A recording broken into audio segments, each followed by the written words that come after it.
Alrighty then. Time to set us up a game. Test.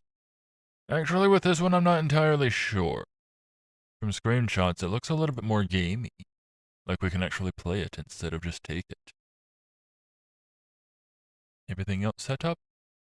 Yes, it is. Although, I did not give the game a test play, so I may have to adjust things before starting.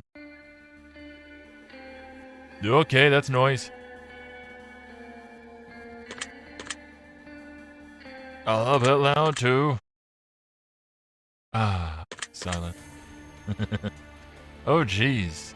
Oh, no wonder my headphones were turned way up. There we go. 60% background music should be fine. Full screen, please. Thank you. Everything else should be fine as is. Alright. Hello, anyone. Mr. Skysen here, and welcome to the testing chamber. The fourth and... It's a bit weird. The fourth in the testing... or the test trilogy. So a little bit weird. There was the trilogy, and now they've got the testing chamber that came out not long ago, if I recall. Recently I went through the original trilogy, and, well, like I said, this one came out recently, so I figured, why not? You know, while we're at it. A new journey, because I don't know that the game actually saves. It seems... This is a weird thing. You look at it on the surface, some of the menu stuff, hang on, yeah, always dash, remember command, etc., like, as if you're going to be playing an actual game. It has all these stock menus. It seems like some thrown together RPG Maker game. The art, maybe pre-done from elsewhere, like pre-made assets, I don't know. Some of the graphics, a little bit jank. But then you're actually taking the test, and they're pretty rad. Fun to do. A little silly. It's interesting. It's a very strange mix of good and jank. And I'm curious what this is going to bring us today. Pre-game disclaimer. And different music today, delightful. It's all elegant and stuff. This experience is all about exploration and self-discovery, as have been the other test games. The testing chamber has many hidden mysteries to uncover, if you so choose to take advantage of all it has to offer. Each time you enter a new chamber, your progress will be saved, and you will be unable to return from whence you came, unless you start a new game, I assume. It's important to explore each area as much as you can, while you can, in order to get the most out of your experience. So again, this one may be a bit more gamey than the others. Still a big test thing, but I think we'll actually be active in it. Because it had more than just one room in the screenshots. Some events throughout the experience, this experience, can only be unlocked through exploration and finding hidden pieces to puzzles. We got puzzles. That one's going to mess me up, isn't it? If you move on from an area too quickly before finding these pieces, you may miss out on future opportunities to unlock secrets you come across later. Oh boy, I wonder if it has like alternate endings, multiple endings. We urge you to choose your actions wisely. Never! It is recommended that you play this game in the dark, while wearing headphones for full atmospheric effect and ambience. Okay, done. But whenever I'm at my computer, I've always got headphones on. I don't use speakers. That got old fast. You may play using a controller, keyboard, or mouse, and you may adjust your key bindings to see as you see fit in the options menu. Out of pure laziness, we're going keyboard and or mouse. We hope you enjoy your journey as it unfolds, and we wish you safe travels through the testing chamber. Apologies if I'm a little bit off at times, spacey, or more spacey than usual. I got a little bit dehydrated earlier. I have been working on it, but I'm a little bit loopy. Ew, rain. A cold wind blows, making the pouring rain that much colder. The feeling of heavy downpour is almost unbearable on your bones, as your tattered attire offers you little protection from the harsh elements. Firelight flickers wildly in the distance, beckoning you onward. This is me. Ooh, I am Bones. Well then why am I so cold? I am Bones with shield and sword. Do we do combat? Is this the first of many rooms? Do I search things? Admittedly, I do not. Where'd my lower half go? Help, I'm a ghost. Oh. It's just over here that I am half a skeleton. Strange and unusual. Whoop. Okay, so enter does things. A beautiful assortment of flowers are arranged to commemorate those who are no longer with us. Also, that music's a bit loud. Hang on. Oh, okay, I'm a wanderer.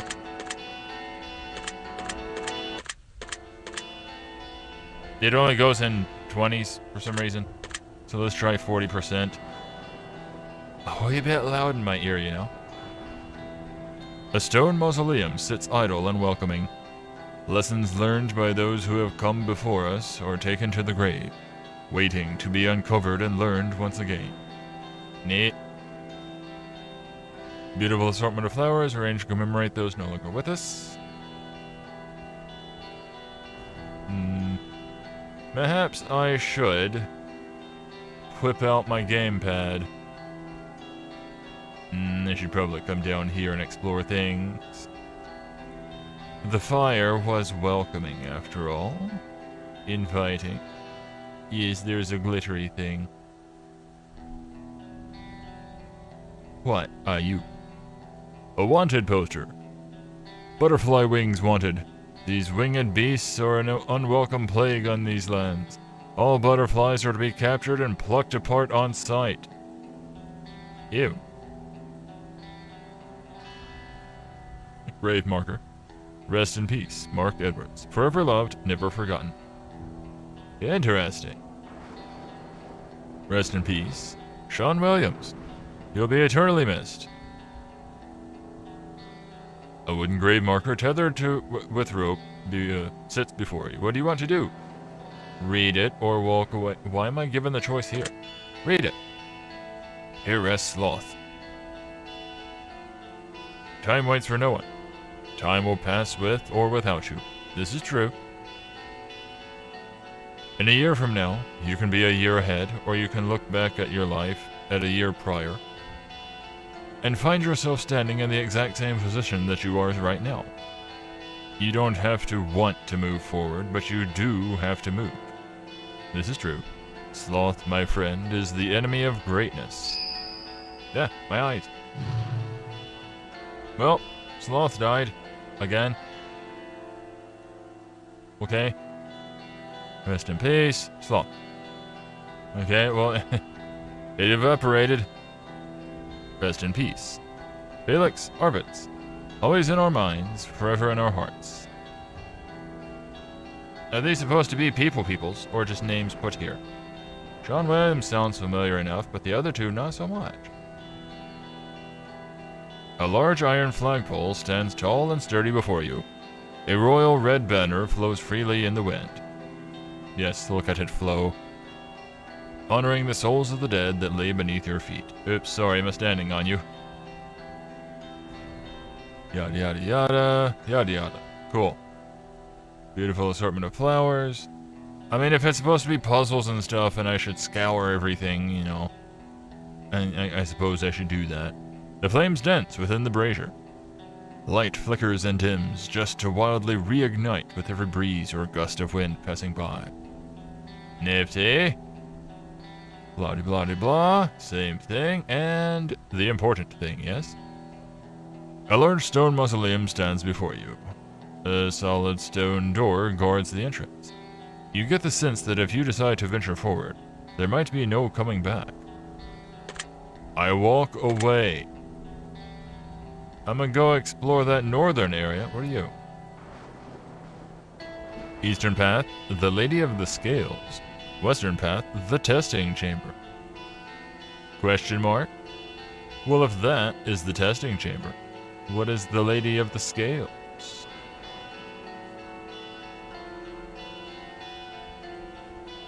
Kitty! You notice a small cat-like creature wandering about aimlessly. What would you like to do? Pet the kitty. Lily Lils? You reach down to inspect the tags that are securely fastened to the collar of the animal. It reads the name Lily Lils.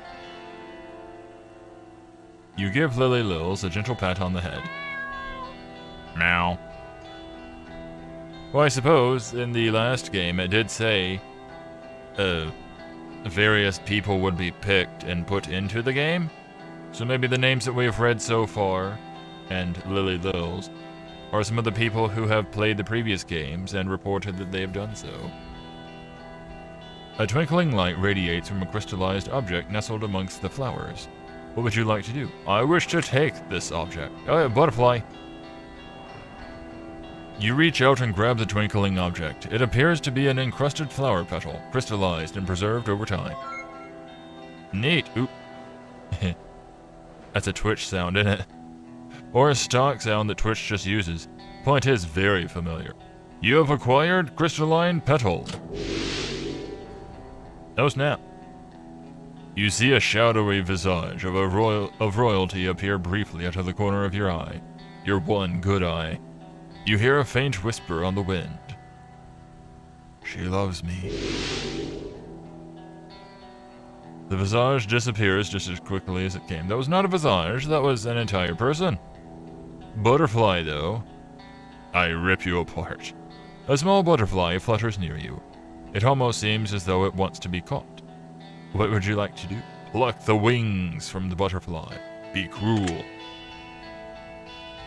You begin to pull apart the wings of the butterfly and stuff them into a small wooden lockbox for safekeeping. Oh, the poor thing. You have acquired butterfly wings. Oh boy, we can do alchemy now. Learn to let go. Oh, a faint whisper. Learn to let go of things that no longer serve you as positive purpose.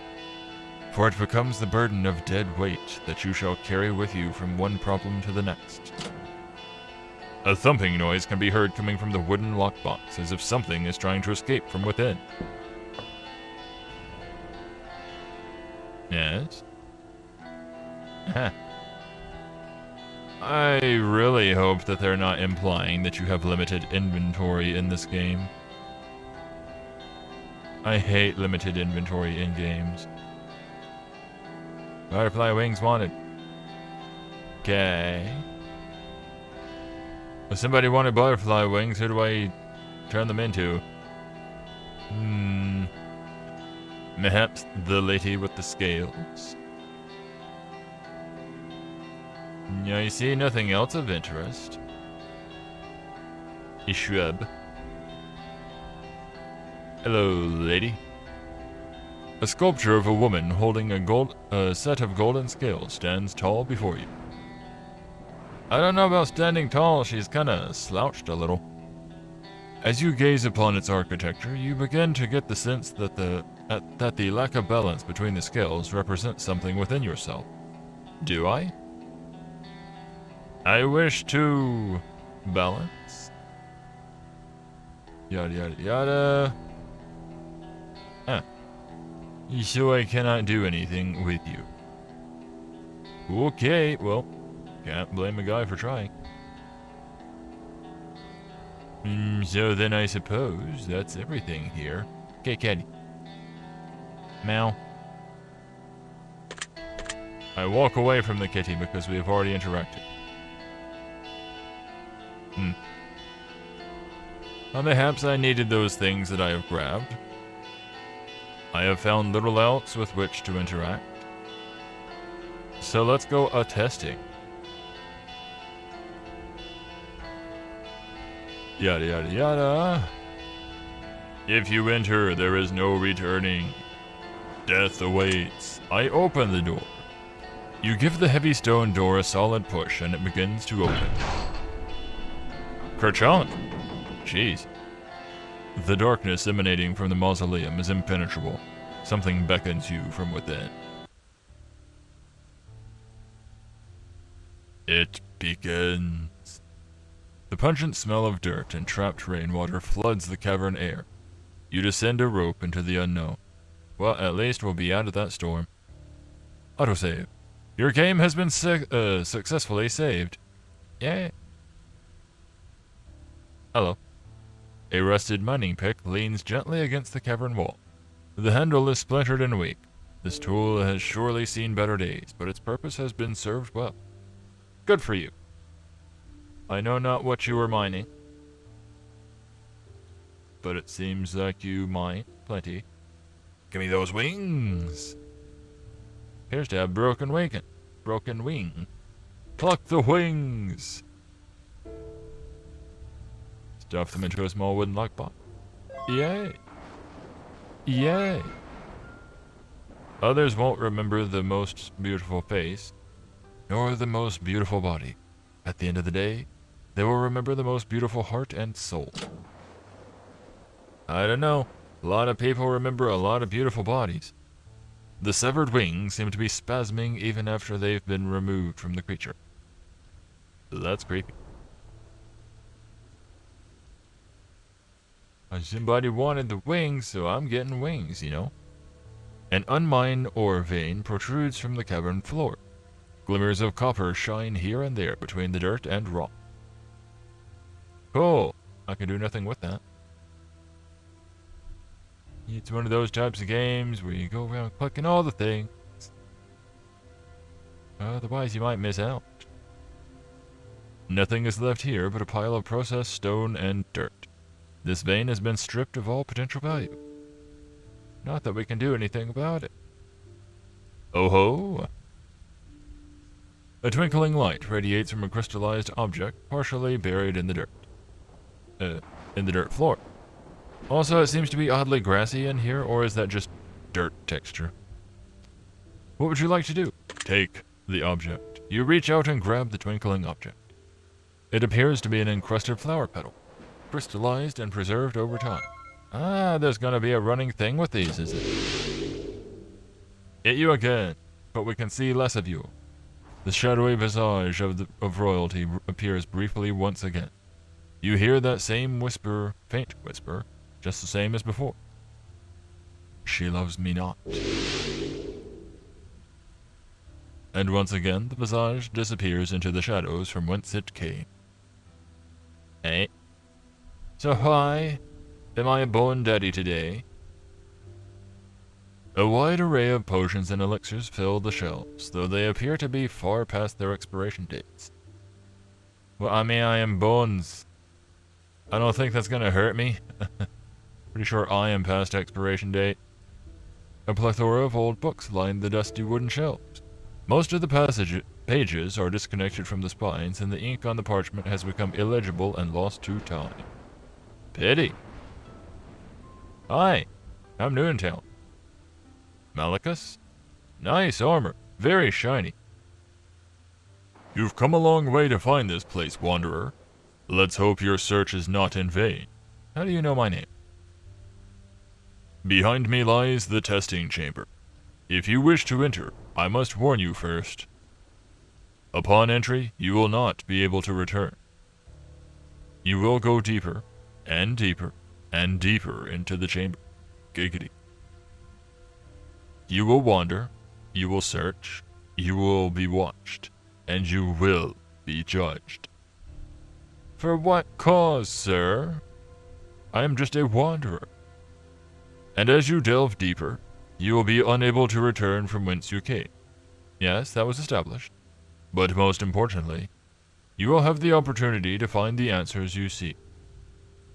However, all knowledge comes with a price. Well, I've already lost one eye, so I don't think I can use that. And you must reveal the darkest secrets you hold dear to an unseen force, in which you know nothing about. Okay? I feel like I may have read something a bit wrong just then, but cool. Only then will you gaze upon the very reflection of your soul. Remember to take your time and explore every inch, every corner, every dark crevice that exists within. That's what I've been trying to do. Whatever you decide to put into the testing chamber will be exactly what you get out. Now go, Wanderer. Enter the testing chamber and claim what belongs to you. Show off. Alright, well, goodbye. Dirt. Anything down here? No. I can't take you, right? Rusty mining pick, yada yada yada. Okay. So I am incapable of stripping you away. It is just there for looks. So I think mayhaps I've taken all the things that I can so far. Hopefully. Because there was that with the lady. Useful items. The statue. Artifacts. Relics. The secrets. These are secrets. Not useful items. Well, I certainly hope that I'm not missing out on anything with the lady statue. Onward. You're about to enter the testing chamber. You will be asked to make decisions and choices that cannot be undone, and in time, you will be asked a series of questions in which you must provide your darkest truths. Like, have you punched a nun lately? Your honesty is of grave importance. Ha ha! Humor. For if you try to cheat your way through the testing chamber, the only person you'll be cheating is yourself. Also, there is a considerable bit of lag going on between me and what's being played back right now. Hope that doesn't cause issues. I hope there's not an internet issue. Usually there is a bit of a delay, but only like a few seconds. You will be asked to carry out a series of tasks. Some of these tasks will be rather simple. And some of these tasks will have you questioning yourself, questioning your morals, and above all else, questioning your resolve. The most important thing to remember is to take your time. Do not rush. Keep your eyes peeled and senses alert for secrets hiding in plain sight. The testing chamber is home to many hidden events, unique experiences, and unknown entities. And before I let you go, just know this. Every move you make, every breath you take, I'll be watching you, Wanderer. Who are you, Water? Oh, may your journey be filled with the answers you seek. Cool. The welcoming room. I feel so welcome. Firelight flickers in the distance. You're unsure of where you are, but you get the sense that perhaps you shouldn't be here. Your game has been successfully saved. If I shouldn't be here, is this gonna turn into a spookum now? Get all kind of like eek type moments. A butterfly, it's missing a few of its legs. Pluck the wings. You pull apart the wings of the butterfly and stuff them into a small wooden lockbox for safekeeping. A rip. Yeah. Sometimes life refuses to give you the things you wish for. It's not always because you don't deserve them. Oftentimes it's because you deserve better, and you just can't see what life has in store for you. It gives its life for you, Wanderer. What you talking about, Watcher? Is that the void? Yup. An old journal made from thick animal skin, parchment. Made from thick animal skin. What's with the comma there? Made from thick animal skin parchment. Sits atop the... The ambient noise is getting a little loud. Sits atop the wooden table. It has a list of questions with blank spaces for answers to be written. What would you like to do? I would like to walk away just for the moment. I wish to explore further. Oh, what are you? The rotten carcass of a swine rests atop the table. It appears to only be half-cooked, as baked meats mixed with rotten, decayed flesh. Ew.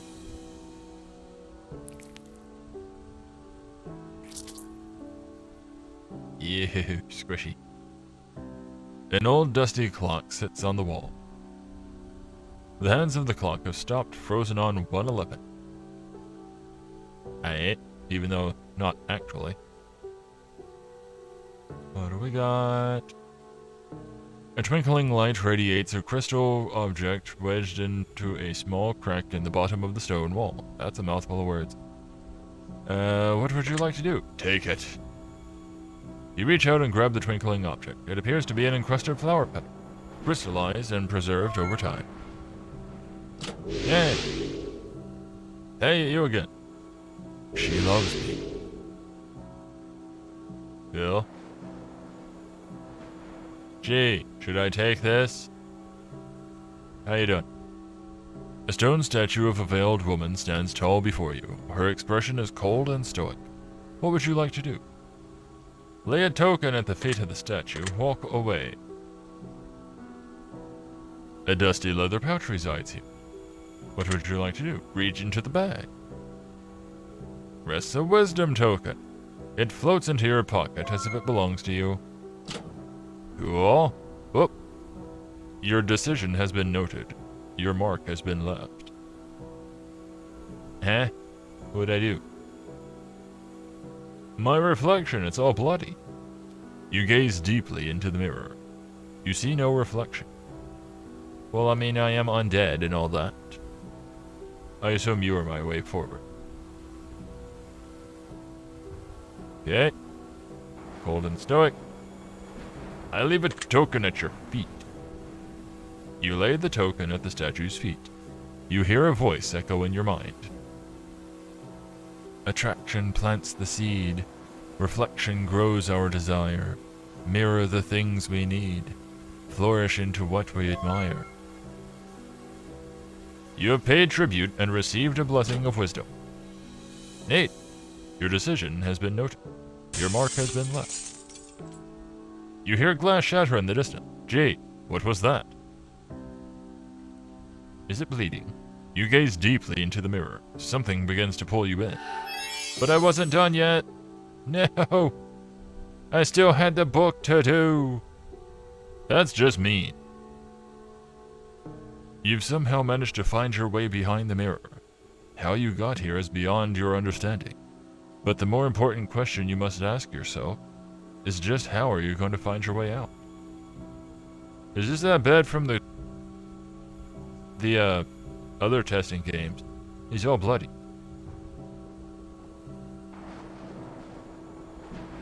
Kitty cat. A hole. I will worry about that in a moment. I see a butterfly. Is it going to be one of those cliche, you should not have taken the butterfly wings. You should have left them in their beauty. And all that. A small butterfly flutters near you. It gives off a mysterious glow. I walk away. It's glowing. It could be all mystic and stuff. Kitty. Kitty. You notice a small cat-like creature wandering about aimlessly. What would you like to do? Pet the kitty. Libby lib. Okay. You reach down to inspect the tags that are securely fastened to the collar of the animal. It reads the name Libby lib. You give Libby lib a gentle pat on the head. Meow. Pardon me, Libby. A blood-stained altar stands before you. Upon the altar rests a tattered diary. What would you like to do? I walk away from the diary. Your decision has been noted. I mean, it's not my diary. What are you? A twinkling light radiates from a crystallized object on the floor. A whistling noise seems to be coming from the object. What would you like to do? I take it. You grab the twinkling object. It appears to be an encrusted flower petal, crystallized and preserved over time. You've acquired the thing. Behind me, Oh, an actual face. She loves me not. Piff. Yada yada yada. I take your wings. Rip. You've acquired the things. Imagine if you had given up the last time you felt your whole life. You felt like your whole world came crashing down. Think of all the amazing moments you would have missed. Wisdom has been granted. Wisdom of what? Oh, there's stuff over there. A chest. Before you sits an old rotted wooden chest. It appears to be locked tight. What would you like to do? Well, it's locked. I walk away if I don't have the key.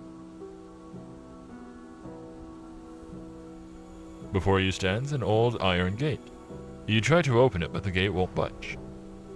You do not currently have the means to get through this gate. Your action has been noted. Why? I had no action, for I could not take action. I'ma go read the diary.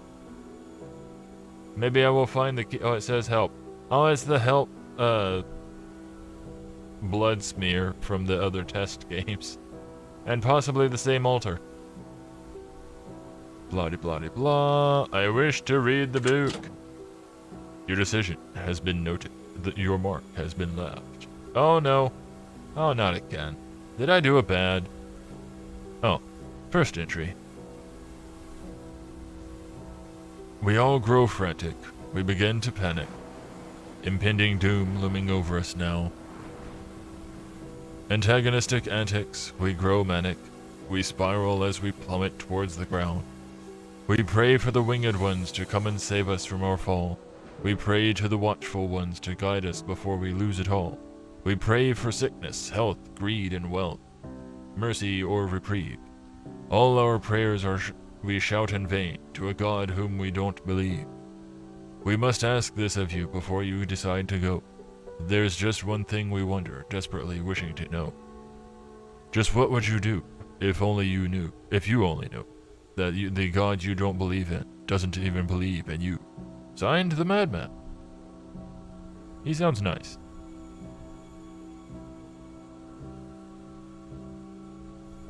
A small rusty key rests on the page of the diary. You've acquired the key. Neat. I kind of thought that would be the case. So hey, chest. May I open you? Mayhaps I open you with the key. You use the key to open the chest. The lock clicks open with a single turn and the key turns to dust in your hands. Inside the chest rests a darkened vial of bubbling black liquid. It disappears from the chest within the blink of an eye and somehow manages to find itself securely in the palm of your hand. You've acquired corrosive. Your decision has been noted. Your mark has been left. Hey, now can I apply the corrosive to this? An old iron gate. You try to open it, but it won't budge. You throw the bottle of corrosive at the iron gate. It disintegrates before your eyes. Wait! Your decision has been noted. Your mark has been left. Must you say that every time? Oh, there's the bloody dolly. A blood-soaked doll sits in the darkened corner of the room. Her eyes are fixated on you and seem to follow you wherever you move. It almost looks as though its head moves slightly, but it could just be your mind playing tricks on you. Yeah, you don't do that. Upon closer inspection, you notice that the doll is wearing a ring around one of her bloody fingers. What would you like to do? I take the ring and hopefully I don't get cursed. You reach down and carefully pull the ring off the doll's finger. Hey, got a dolly ring. Alright, well you don't haunt me, alright? This is weird enough as is. What else we got? We got a bunch of little arrows, or something. An old dusty clock sits on the wall. Dried blood seems to have found a home on its case. The hands of the clock have stopped and frozen on 2:22. Interesting. An old noose sits on the table. Thick layers of dried blood coat the old dusty rope. Flakes of crimson begin to crumble off the noose and into your hands, absorbing sweat and melding to your fingers like thick, sticky paint. I don't have fingers. I got finger bones. I'm a skeleton. Hang myself upon the highest pillar. Take the noose with me. Never know when you'll need a rope. You take the old dusty noose with you. Flakes of crimson, yada yada. You've acquired old noose. Your decision has been noted. Your mark has been left. An old journal made from thick animal skin, yada yada. It has a list of questions with blank spaces. Okay, this one I will do because I kinda accidentally missed the last one. I suppose I should just do these as I come across them. You begin to read questions from the journal, and you ink your answers in a vial of crimson sitting next to the book. Do you have a favorite number? Yes. 'Tis 4. Do you have a favorite color? Yes. 'Tis blue. Do you have any superstitions you genuinely believe? Superstitions. Like black cats and things like that? Like, I believe I have terrible luck at, like, a universe curses me, karma, things like that, but, like, no? I don't know about superstitions. Life is short. Do you agree with this statement? No. Yes. Kind of. Maybe. It can feel short, but it's also the longest thing you'll ever experience. Have you ever cut anyone out of your life completely? Maybe. Have you ever felt like you've deserved a second chance? At what? Probably. At something. Test taking, maybe. Well, probably not test taking. I probably due to ADD. Whenever it comes to exams, tests, things like that, I'm usually able to, if not ace them, do very well compared to normal work. Do you believe that you can accomplish anything you put your mind to? No. ADD hinders the whole putting my mind to it, and well, I have limitations. Hard as that may be to believe, there are some things that I am not capable of that others would be best suited for. Usually more physical things, heavy lifting. I can manage some, but not as much as others. Yeah, no. Plus, there are just some things, like, it's just not in the cards for you and that sort of thing. Because luck plays a heavy role in some stuff. Like, you can do everything by the book, do everything exactly as you should, and still lose. So, like, you're not always going to succeed, no matter how hard you try. Would you say that you put a high personal value on family? That I do? No. But I would recommend others put value on their families, because they have families. Provided they have good families. Yeah, if it's toxic and all that, maybe don't put a lot of value on that, but put a value on the family that you yourself could create. Or it could be like a friend family type thing. But I personally, no. Have you ever felt unloved? Yes? No? Yes? No? Do dogs count? Getting into semantics here, I feel, but like, I don't know if dogs count or not. Or pets in general.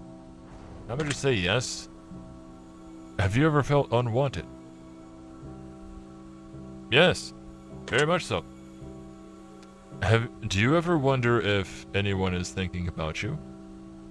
No, not really. I'm a very solitary person. I don't really care that much about all that. It'd be neat if people were thinking about me, preferably in the positive way, but, I don't really consider it all that much. Do you think about others often? Others. Kind of, yeah. Nobody specific, just like people I've interacted with, people I watch on the internet. Does that count? Would you say that you're a considerate person? I try to be. Do you ever feel like others don't always consider your feelings? I really hate that I missed out on the first book. Don't always consider... Oh, others don't always consider my feelings. A little bit. Do you ever feel undervalued?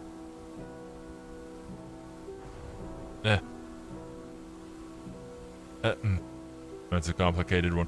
This one requires I value myself, and I do not, so I guess I do not feel undervalued. Do you finish inking... I thought we were still doing questions. You finish inking your final answer into the journal. The crimson ink begins to swirl and form symbols on the pages where you've provided your answers. Fancy. The final page of the journal appears to be considerably torn. It also seems to be made of a different parchment material than the rest of the journal. Perhaps this will be of use. Torn journal page. I really hate that I missed that first book. Can we go back through the mirror? Come on, go back through. Dolly is gone. Yeah, I thought so. Oh. He's all blood smeared and stuff. Ew. Oh, that's a cat. I didn't know what that was at first. Alright, as odd as it may seem, the welcome sight of the blood-soaked bed that rests on the dirty floor in the corner is almost comforting. Though it's probably best not to rest in a place like this. You may never wake up.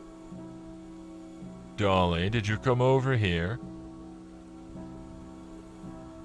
Nope. Gaping maw.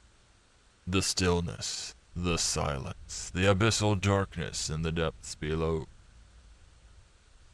You wonder how deep it goes. You hear what sounds like breathing down below, as if there's something lurking in the darkness. You can't help but wonder just what might be gazing back at you from below. Hi down there. What would you like to do? Feed them all, leap into them all, walk away. What would I feed it? What have I? Feed them all. You toss the news into them all. It quakes feverishly with hunger. Ew. The abyssal appetite of the gaping maw is unsated. The abyss wants more. It always wants more. An endless, unfillable void that consumes you in every way imaginable. Well, right. Is that a game over? Living is the hardest thing we'll ever choose to do, Wanderer. Your decision has been noted. Your mark has been left. The warning hall. Was I supposed to do that? You find yourself in an unknown chamber. A sense of calm washes over you, though you're unsure of whether or not to trust in that brief and fleeting comfort. Autosave.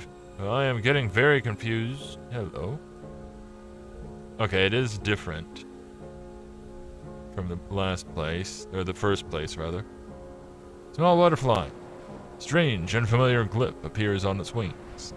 What would you do? Pluck the wings. Rip.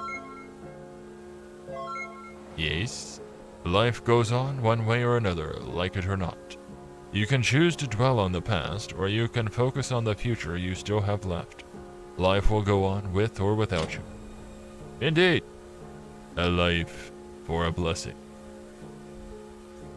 A book. An old journal made from thick animal skin, parchment, yada yada yada. Fill the blanks. You begin to read questions from the journal. Your ink, yada yadas. Would you consider yourself to have an addictive personality? No. I pride myself in that. To the best of my knowledge, I do not have any sort of addiction. I do have a habit of, like, when playing certain games, like, just one more go, or, you know, things like that. But I feel like a lot of people do that. Like, actual Addictions? No. None. Never. Would you consider yourself to be impulsive at times? Oh, the phrasing in these games. Impulsive at times. At times. I feel like a little bit of everybody is impulsive at times. Yes. Maybe that's the point, since it's all a bunch of, like, psych questions and all. Would you consider yourself to be abnormal? Yes. To your knowledge, yay. Have you ever been tricked and deceived by someone you care for?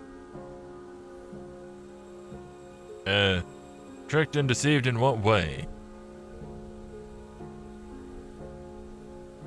I don't think so. Would you say that you sometimes have a difficult time letting things go? Yes. Again, it falls back to the ADD thing. My mind just kind of locks on to certain things. Do you forgive easily? Technically, yes, but it's more of an apathy thing.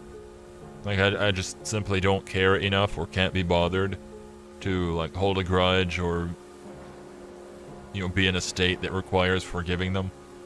I might just say yes. Would you consider yourself to be a liar? No. We've had these questions for 3 different games now. The whole point is to be honest. Am I a liar? No. When someone lies to you, does it feel like an insult to your intelligence? A little bit. Feels like they're insulting themselves a little bit more. Because usually they're lying about really dumb things. Insult to my intelligence? A little. Because it's like, just, if you're gonna talk to me, be honest. Would you consider yourself to be a realist? A little. A lot of people call me a pessimist, but, you know, I play the odds, so, you know, realist. Do you have nightmares often? That requires sleep and dreaming and things like that I don't do, so, like, no. Would you say that you enjoy sleep? No. Takes up too much time. It's one reason why I don't do it. I enjoy relaxing. Do you ever wish that you didn't have to sleep? I don't. So I guess that would be yes? I don't know. Some of these questions are kind of difficult for me. Would you consider yourself to be an anxious person? Well, got ADD, so like, probably. Would you consider yourself to have a depressive personality? ADD covers a lot of things. It can come off as depressive, but I don't think my actual personality would be a depressive one. A little bit all over the place, maybe. But depressive seems a little bit strong. No. Would you consider yourself to be traumatized from past events that have occurred in your life?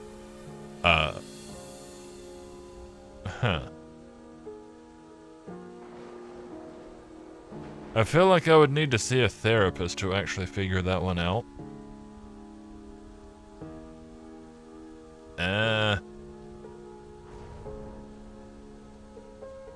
I hear traumatized and I think something happens to you and then you are no longer able to properly deal with that thing in a normal way. And like, I don't think I have anything like that. It's not to say that I've not been traumatized by something. I don't know what, but I'm sure something has bothered me in the past.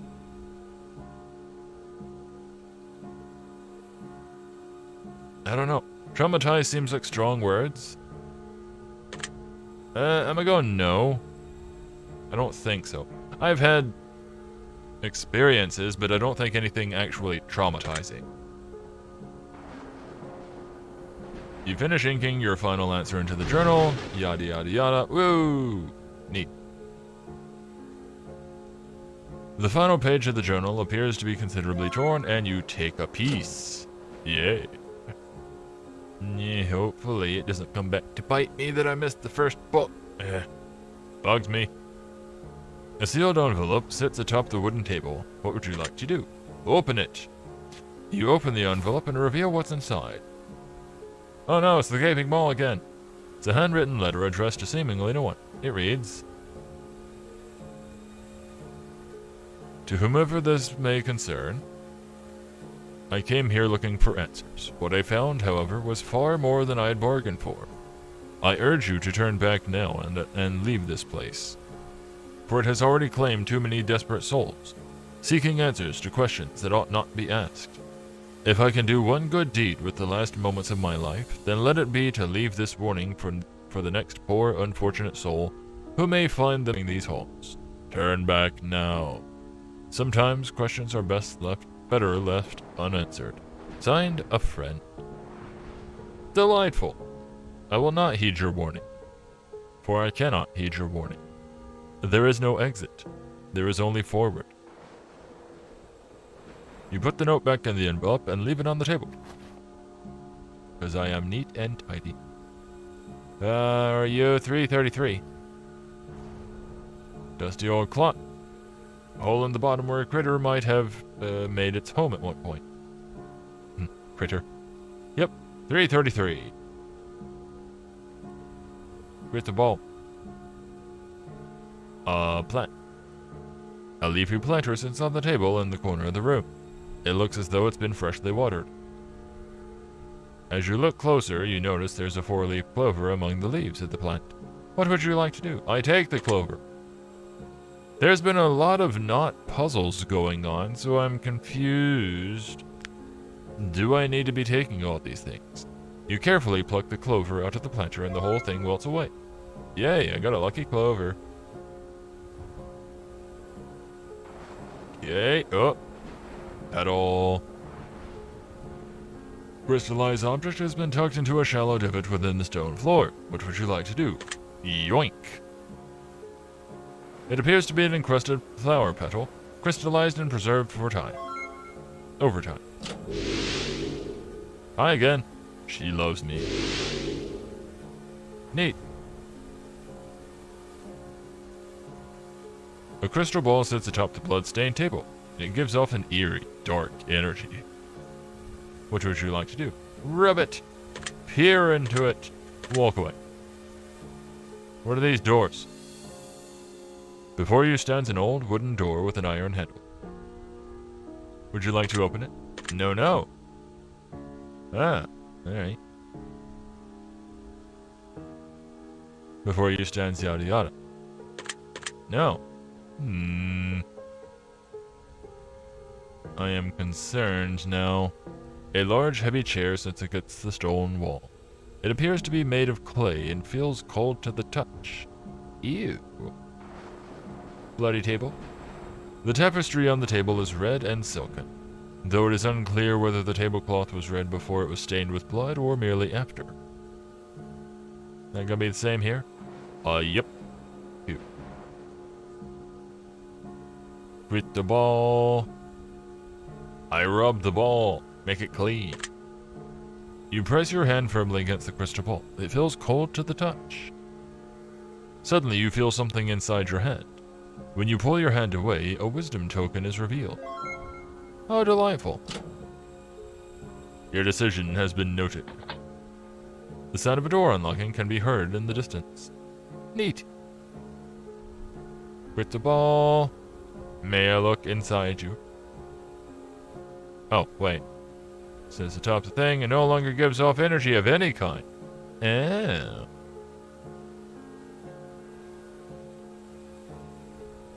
Once you venture through a door, Wanderer, you'll be unable to return. Make sure you're ready to depart before you continue onward, and tread carefully. Would you like to open the door? I think I've already dealt with everything. Flame dances within the brazier, flickers, yada yada. There is an arrow made of clay, yada yada. There's an arrow there. Like, what's the deal? Arrow behind the chair. I cannot sit in the chair. Do you do the thing?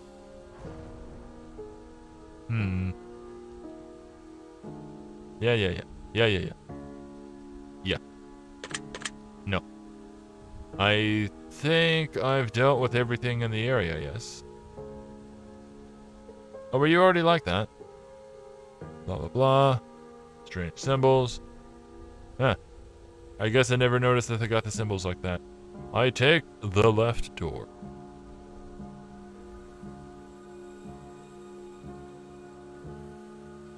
Yeah. Yes. You give the wooden door a heavy push. A lapse in time. Whoa. A familiar room surrounds you, yet it brings on an unfamiliar feel. Saved. There's scrawlings on the wall. I cannot read them. I gotta find the book. Oh, I found the book. Butterfly. A small butterfly flutters near you. One of its wings has been severed. Ah, the poor thing. Let me end your suffering. You begin to sever the sole wing from the butterfly and stuff it into a small wooden lockbox for safekeeping. You've acquired the butterfly wings. Sometimes silence gives more answers than anything we could ever ask from words. True. Can you feel their pain, Wanderer? Can you hear the agony through their silence? The butterflies? An old urinal. Yay. Let's do the question. Fill in the blanks. It will always haunt me that I did not get to do that in the first place. Have you ever felt like your friends and family have been keeping things from you? No? Don't think so. Have you ever felt lost in life? A little bit of everybody does at some point, I'm sure. Even if briefly.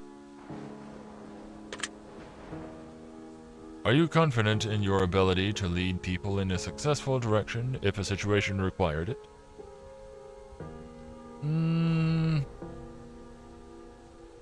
I mean, in the right situation, if nobody else is able to lead the way, I can take up the reins and just be like, everybody come on, just shut up and follow me. Yeah, I'm not a people person, but, you know, apathy can help you, deal with that. Just be the quiet leader. Would you sometimes consider yourself to be a follower? Yeah, I'm more of a follower than a leader. For the most part, because, again, not a big people person. I'm more support. I played that role better. Have you ever dreamed of being a hero? Hero. Like superhero, super guy, or just hero in general, like I saved somebody from being run over. I mean, of course I get dreamed. Is that like just like daydreaming, just wanting that? I bet if everybody wants to be a hero at some point, even if only in their mind. It'd be a fun novelty for a day, you know? Have you ever considered being a villain? Yes. Have you ever hurt someone's feelings unintentionally? Frequently. Well, not lately, but like I am terrible with words, and so, you know, misunderstandings happen. That's one reason why I don't do a lot of talking. Have you ever hurt someone's feelings on purpose? No. I typically try to avoid doing that. Would you consider yourself to be an artist of some sort?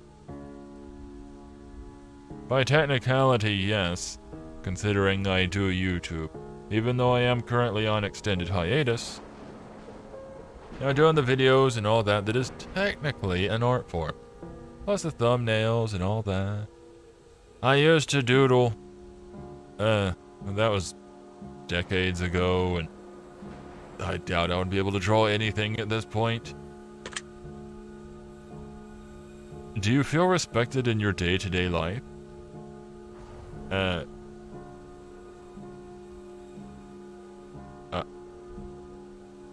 By whom? I don't do a lot for day-to-day life. It's usually just me, like, self-respect, I guess. I don't know. I genuinely don't know the answer for this. About all I do is, like, most of what I do is, I'm alone. So I don't know if I feel respected in my day-to-day life. Who is supposed to be respecting me right now? I mean, I guess there's my dogs. They respect me? Yes? I mean, nobody's actively disrespecting me and acting cruel, anything like that. Would you consider yourself to be scarred? Scarred? Like... Okay, you're being vague again. Do you mean like mentally, emotionally scarred, physically scarred? I think I may have a couple of tiny physical scars. Somewhere. I can't really remember where. Yes? If you mean internally scarred, I've probably got a couple. Would you consider yourself to be flawed? I want to make a joke and say, no, I'm perfect. But everybody's flawed. Do you believe in perfection? Yes, me. If you knew when your significant other was going to die, would you tell them? It's the least I can do. Have you ever trusted... Yeah, I know it can ruin their day, but, like... Then it would haunt me. That way it could haunt both of us. We could make the most of it or something. Have you ever trusted someone with your darkest secret? Didn't you ask me this in one of the test games? I don't have a darkest secret. I don't think. What is a dark secret? Like, oh no, I killed a guy? Don't tell anybody? Like, what is a dark secret? No. I don't have a dark secret. You finish inking your funnel answer, yada yada yada. Cool. And then you take a torn page.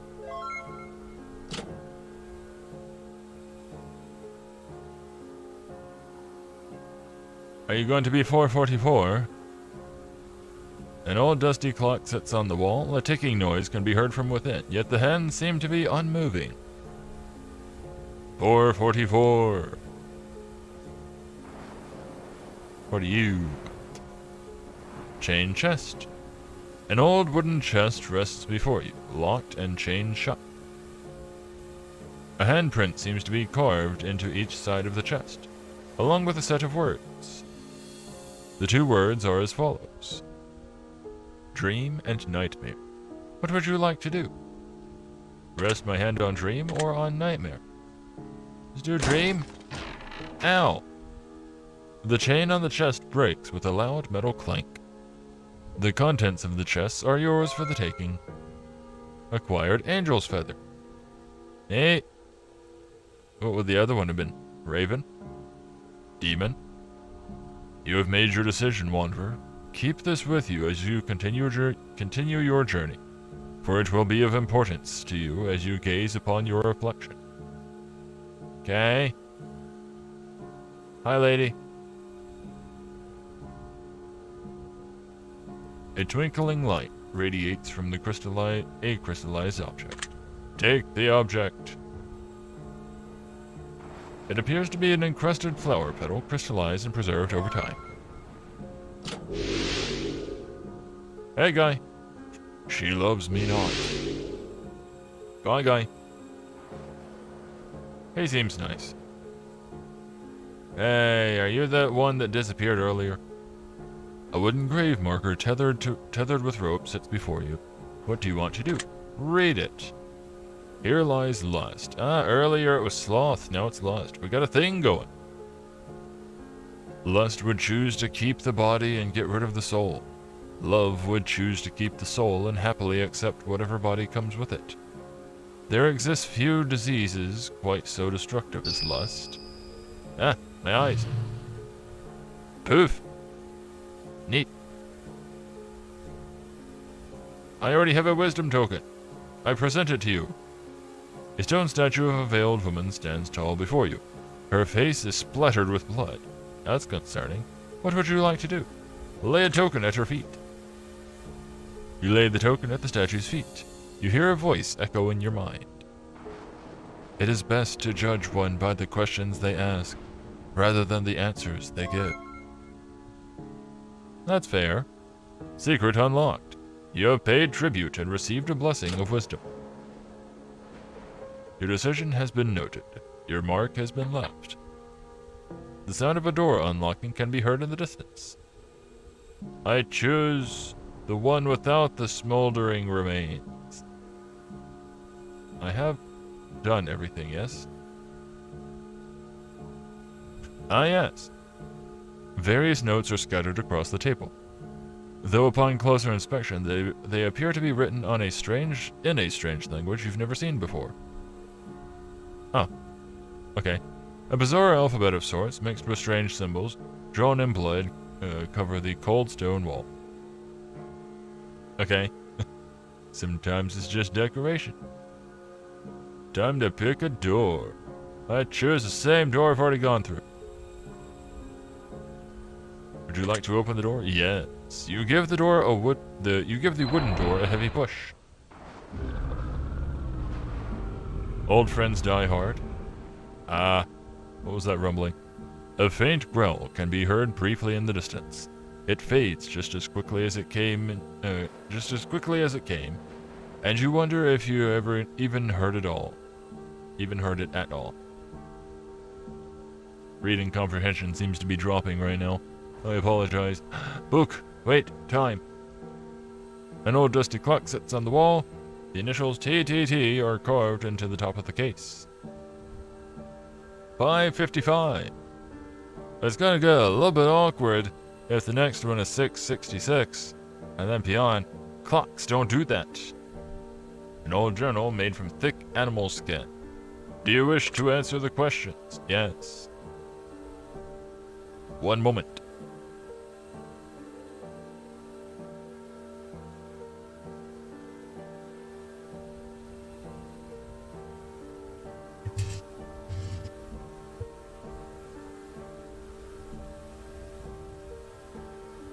For the first portion of the stream, I was stretched out, recovering after eating a large sum of pizza.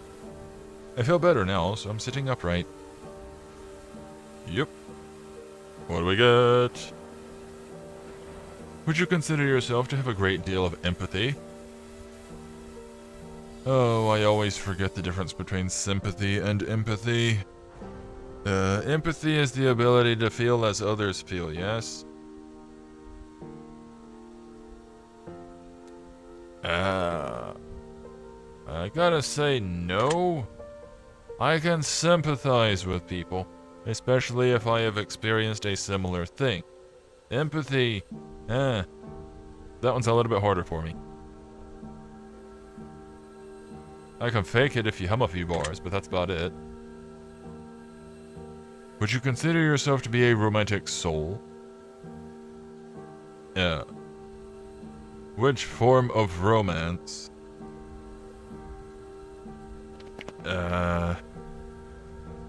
Probably not. Like, I like romanticized ideas of things, but like, do you mean like lovey-dovey romance? Or what? 'Cause no, not so much that. No.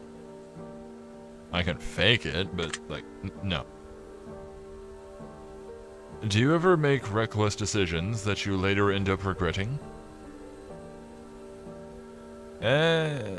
Ever? Yes. Never anything like super terrible, like, oh no, why did I do that thing? But like, you know, every now and then, you just do something on a whim, you're in a good mood, you make a choice, and then oh no. Would you consider yourself to be nosy? No. Most of the time I don't care enough. Do you ever sing when no one is listening? No. Do you ever feel like you can't be yourself in front of others? Correct. Then again, I don't know what myself is. My brain is like television static most of the time. Do you trust everyone in your social circle entirely? No. I don't think I trust anyone entirely. That's just asking for trouble. Of course, some people I will trust and that I know that I can't trust them entirely, if that counts. Like knowing that a liar will always be lying, that sort of thing. Would you say that you've had a happy childhood?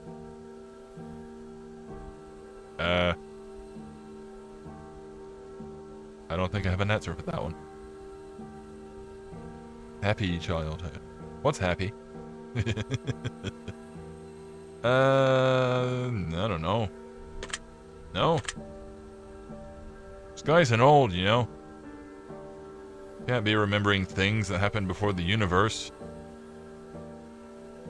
Could you be happy in life, even if no one knew who you were?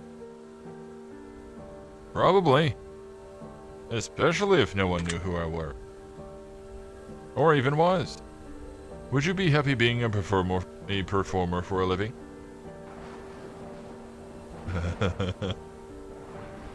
I do live streams and I attempt YouTube videos.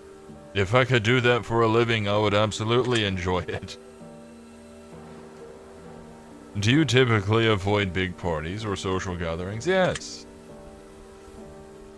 I don't mind a teeny tiny gathering, or just a couple of people, but like big gatherings? No, not so much. Too much of a crowd. I'm just there to pet the dog and have some snacks. Do certain words make you uncomfortable? No. And it bothers me when some people are like super offended on somebody else's behalf because of words. Now, obviously, if there's like slanderous words, obviously offensive words, I'm like, yeah, sure, I get it. Like, I've come across several people who would be offended on somebody else's behalf over something that you would think is just common words. And like, eh. But me? No. I just say whatever. I don't care. Do you enjoy solving riddles? I enjoy experiencing riddles. Solving them? No. Puzzles can be fun. Riddles? No. Too much mental work and limitations. I like getting the answers. Like, I don't dislike riddles. It's just solving them isn't really for me. Do you ever look for the deeper meaning in things? Yes. I like deeper meaning in things because it helps provide closure. And, you know, deeper meaning for, like, theory videos or, like, lore, backstory on things. You know, I like a nice in-depth story of stuff, you know? Or see the inspiration of creatures. I've watched many a Pokemon video about the origins of this, and this Pokemon. It's neat stuff. If that counts. Do you ever suffer from auditory hallucinations? Like hearing my name called when there's nobody around? You technically asked that question back in, what was it, first game? No. Not that I'm aware of, anyway. Shapoof. Yep. Stuff appears. Then we get the torn page, and then I take a drink of my drink.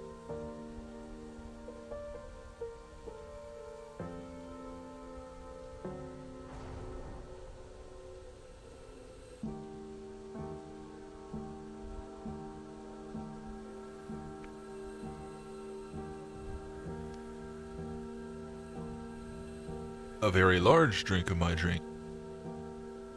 Because again, I got a little bit dehydrated earlier.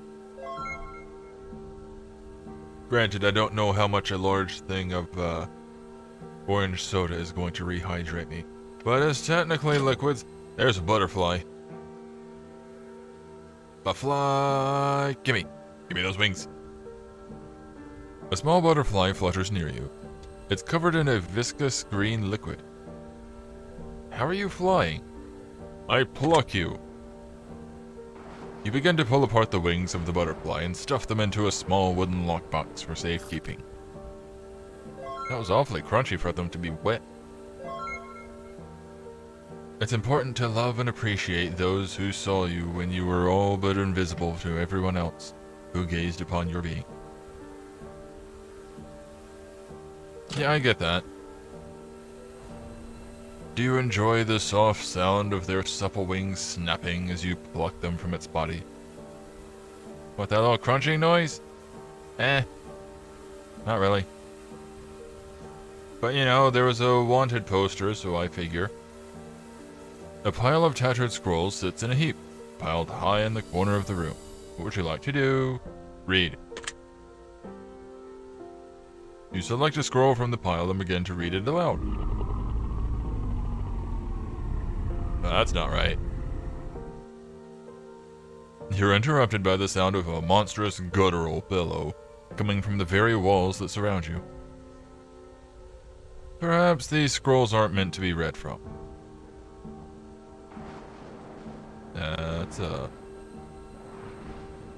That's a door that just goes through here. Ew, toxic goo. Twinkling light. Give me that thing. There's a puddle of green ooze slowly nearing the object, but it has not yet made physical contact. What would you like to do? Take the object. You reach out and grab the twinkling object. It appears to be an encrusted flower petal, crystallized and preserved over time. Yay. Hi again. I can just barely see you. She loves me. Bye.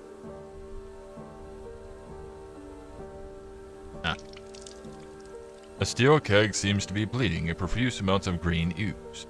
The liquid is quite viscous and smells of alcohol.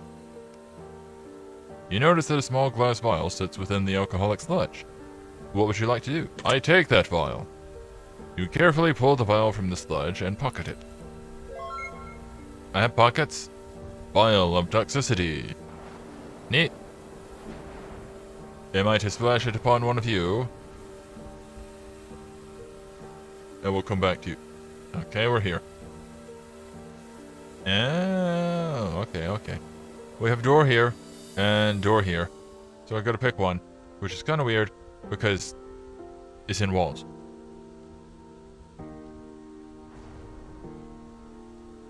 And the calculator returns. Welcome back. Greetings from the past. Greetings from the world of yesterday. Oh, let's see. What are you? Oh. 3 bloody bears sitting in a row. Who do they belong to? Where are they to go? Red's missing an eye, which makes it hard to see. Blue's missing a mouth, which makes it hard to breathe. Black's missing a heart, which makes it hard to care. All as 3 bloody arrows reveal the what? Oh no. I walk away. Can we get that again? That went by too quick. Darn auto text. See, hard to breathe, hard to care. Oh, I have revealed the bloody bears. Okay. And I'm just supposed to touch one of them?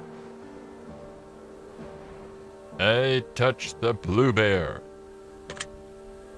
You reach out and touch the bloody blue bear. You feel something hard protruding from its abdomen. You reach your hand into the bear's stomach. A wisdom token falls into the palm of your hand. Delightful. Your decision has been noted. Aye-ya. Explosions. The sound of a door unlocking can be heard in the distance. Excuse me.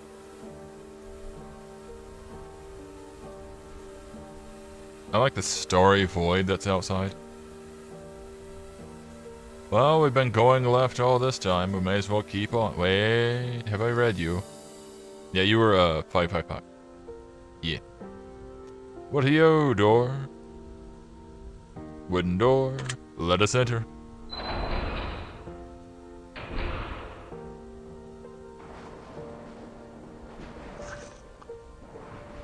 Ew. Ew. Ew. Organic noises. I hate it. You hear sounds of flesh being ripped from the bone, pulled apart and devoured somewhere in the room. It seems to be coming from a darkened corner. Eek, a butterfly, it's gonna eat me. It seems to be coming from a darkened corner of the chamber, just out of firelight. And the gurgling again. A deep, guttural bellow can be heard amidst the tearing of meat and snapping of bone. You stand perfectly still as to not draw attention to yourself as you listen attentively. Must we? Oh, I hate organic noises. The chewing abruptly ceases and something seems to be shining in the distance. It catches your eye briefly before fading. Autosave. So I guess I'm safe to go. Give me your wings. One of its wings appears to be singed and scarred with burn marks. What would you like to do? I would like to ponder the butterfly that is able to continue flying with a burned wing. I would assume that a butterfly would be highly flammable and not just have scars. But okay. Let me relieve you of your scarred wings. Rip. You've acquired butterfly wings. Some treat others how they are treated. Some treat others how they wish they had been treated. This is true. The feel of their wings wiggling in your fingers. It is intoxicating, is it not? Look, guy, I'm just doing it because there was a wanted poster. Journal. Let's answer this question. You begin to read the questions from the journal. Your ink does ink things. Do you believe that you will do enough to help others in need?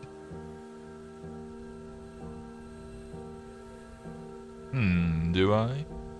Does anybody do enough to help others in need? Because there are so many in need, and they continue to be in need.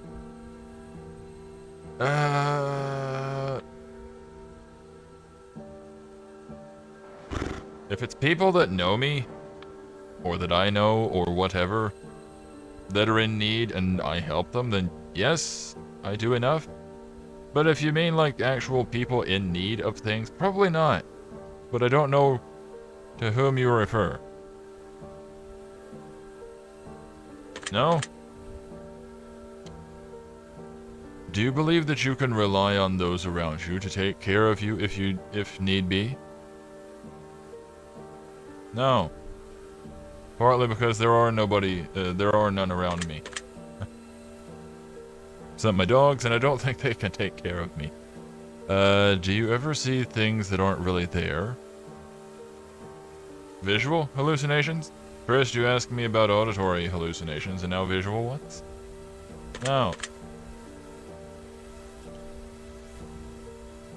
Have you ever been woken up from a deep sleep from the sensation of falling? No. Again, that requires sleeping. And dreaming and stuff like that.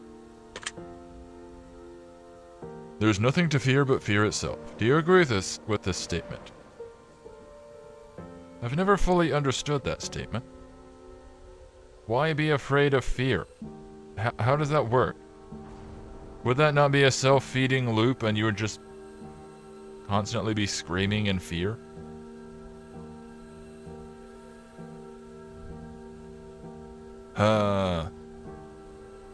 I mean, there's nothing to fear but fear itself. I'm reminded of a joke in a cartoon. I forget what it was, but they started listing off various things to actually be afraid of, like sharks and big guys that hit really hard, things like that.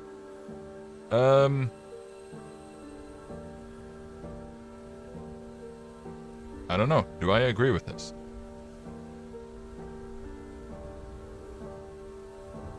I mean, there's plenty to be afraid of. But does it mean like genuine fear that you cannot go forward? I don't know. Yes? I suppose the concept of fear holds a lot of people back. So like, that's to be worried over? Have you lied to someone within the last week? No. I've barely even been around anybody in the last week. Plus, all of these tests keep asking if I am telling lies, if I've been honest, etc. And like I am consistently saying, yes, I am being honest. Do you sometimes make promises that you just can't keep?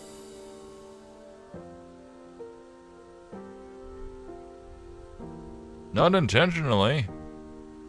Typically, if I make a promise, I do my darndest to keep it.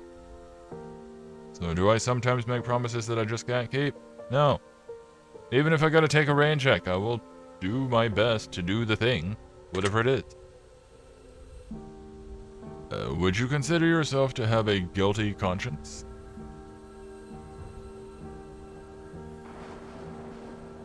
Thinking.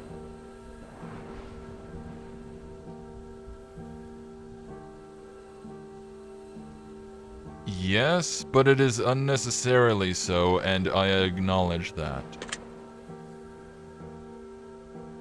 Do you often worry about others? No? No. I don't really have others to worry about, aside from my dogs, and for the most part, they're fine. Do others often worry about you? No. I don't have anybody to worry about me. Have you ever trusted someone entirely without question? No. That's dangerous. Would you consider yourself to be emotional? No. I try not to be. It's messy stuff. Do you ever feel the presence of someone in the room with you, even when you're alone? I've got a touch of paranoia, but no, I don't feel that, and I am very thankful for it. Although, if I'm being honest, I feel my paranoia is justified. It's the paranoia that causes me to lock doors, you know, for that extra bit of security. 'Cause you never know.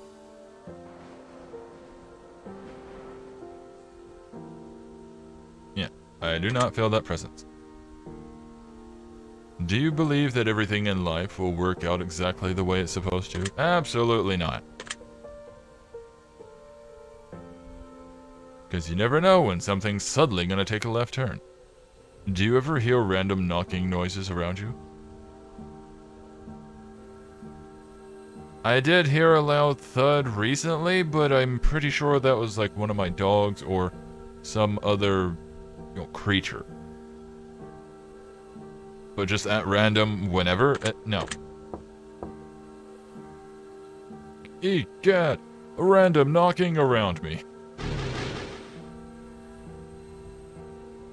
Oh, that was fun. I like the parts when we answer questions. I don't fully understand the rest of what we're doing.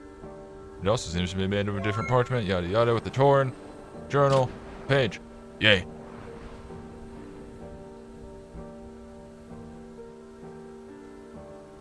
No. That said something just then and I kind of missed it. Oops. What do we got? Bones. And a memorial or something. Twinkling light. You hear whispering coming from the shadows when you gaze upon the object. I take it. You reach out and grab the twinkling object. It appears to be an encrusted flower petal, crystallized and preserved over time. You acquire the thing. What's up? She loves me not. Cool. And who are you? A small ritualistic altar rests on the dirty floor. Coins sit among candles, all surrounding a picture of a mirror. Among the coins, you notice that there's one in particular that's only half of a coin. What would you like to do? I walk away. Morning. And you, sir? You've come across the skeletal remains of what appears to be a recent snack for some voracious creature. You're the one that was getting eaten earlier. Torn pieces of flesh cling to the bones, but there's not much left of the corpse to inspect. The bloody remains emit a great deal of warmth, which suggests that this unfortunate victim was eaten while they were still alive. Egad. most likely within mere minutes of your arrival in this chamber. Oh no. That it? Okay. Blah blah blah. Warm, recently alive, recently deceased. Cool. Suppose I will take your half coin. I take the coin. You pull the half coin out from the pile surrounding the picture. Relic obtained! You have acquired the left half of a coin. Does that mean that at some point I should have come across another... Oh, what are you? Something is reflecting firelight and giving off a slight glimmer from between the broken tiles on the floor. What would you like to do? Inspect it. You reach out and grab the glimmering object. It's caked in dirt and filth, except for a slight metallic edge. You rub the object between your fingers to clean off the muck. A wisdom token shines brightly in the palm of your hand. Yay! Your decision has been noted. Neat. That means that I can drop this off with you. A stone statue of a veiled woman stands tall before you. Her eyes fixate on you. What would you like to do? Lay the token at the feet of the statue. I make my offering. You hear a voice echo in your mind. Character and reputation are two different things. Pay attention to your character, for that is what you are. Your reputation, however, is what others think you are. You'd be wise to pay attention to the difference. Oh, I remember a quote like that. Like, character is the tree. Reputation is the shadow it casts, or something like that. It's been a while since I've heard the quote, but yeah, that reminds me of it. You have paid tribute and received a blessing of wisdom. Yay. Sound of a door unlocking can be heard in the distance. I feel like now's a pretty good time to go off to the right door because this one might have a monster behind it. Or maybe that's the point. Because you go over here and it's a ritual. Then again, it was of the mirror. Maybe I'll get lucky and be brought back to the first room. Open the door. Get on the floor. The leftovers. Oh no. The leftovers, oh, possibly. A putrid stench emanating from somewhere in the room permeates your nostrils and makes you retch violently.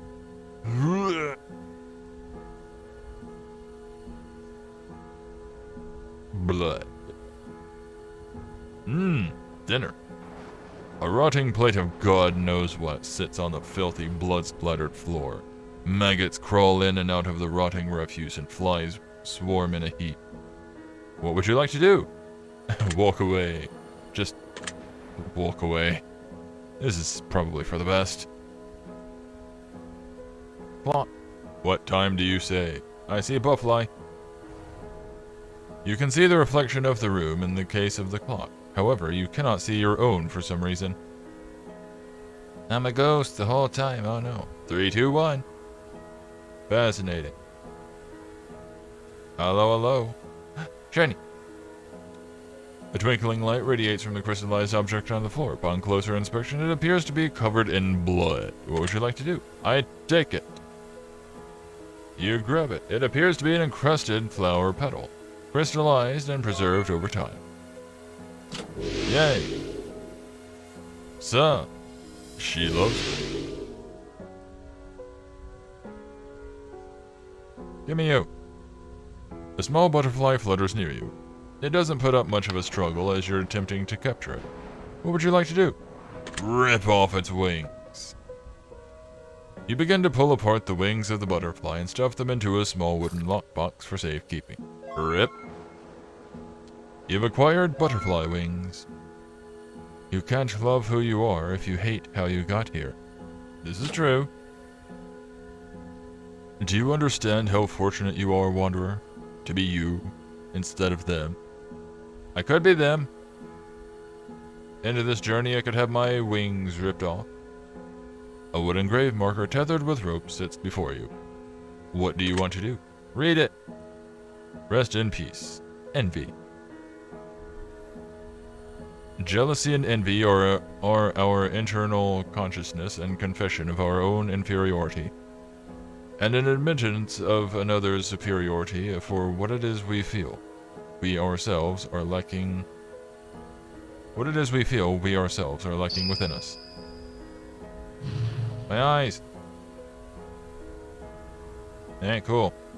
So we are at what? 3 sins? Sloth, lust, and envy? An old wooden chest rests before you, locked and chained shut. A handprint appears to be carved on each side of the chest with the words.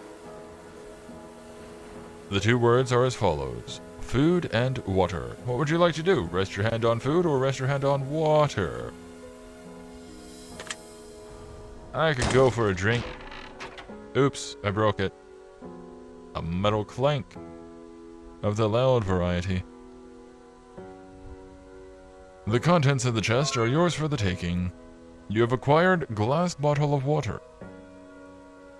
Your choice has been made, Wanderer. Okay. I mean, we do have a bucket, and I can fill it with water. And whoever's been eating lately could probably use a drink. An old journal made from animal skin. Yay. Fill in those answers. What do we get? Yep, a cursor. Would you consider yourself to be reserved? Yes. Consider yourself to be unstable at times? No, not typically. At times? And define unstable. Nah. Like, even at the roughest of times, I seem to be all together, for the most part. Do you ever feel like you're constantly having to defend yourself to others? No? No. Fairly certain.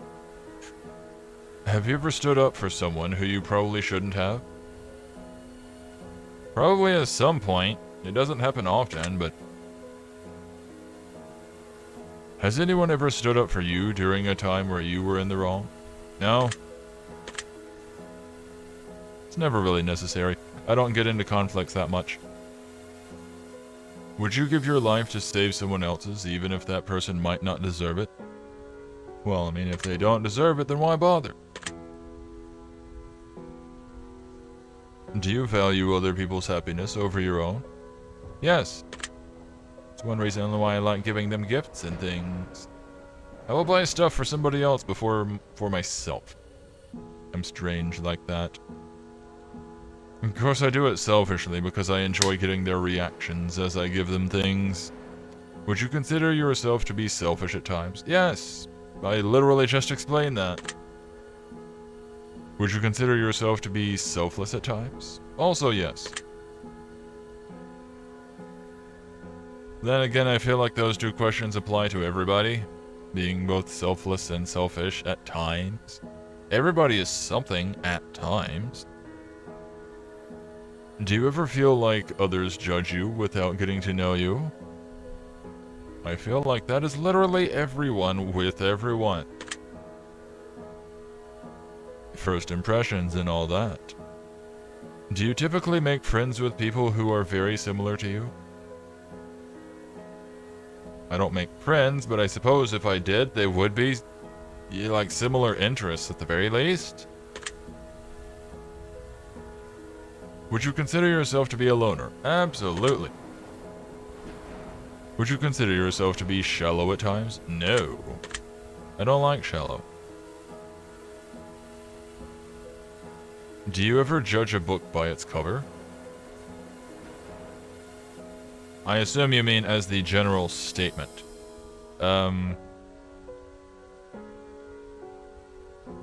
Yes. Which, again, I feel literally everyone does at some point, because that would be like first impressions and things like that. And then you open the book and it's like, oh, now I really hate it. Do you ever feel manic at times? A little bit. Kind of. Usually when I overdo it on the caffeine. For the most part, it doesn't affect me, but every now and then, it hits just right. You finished inking. Oh man, I inked all over the place. Whoa!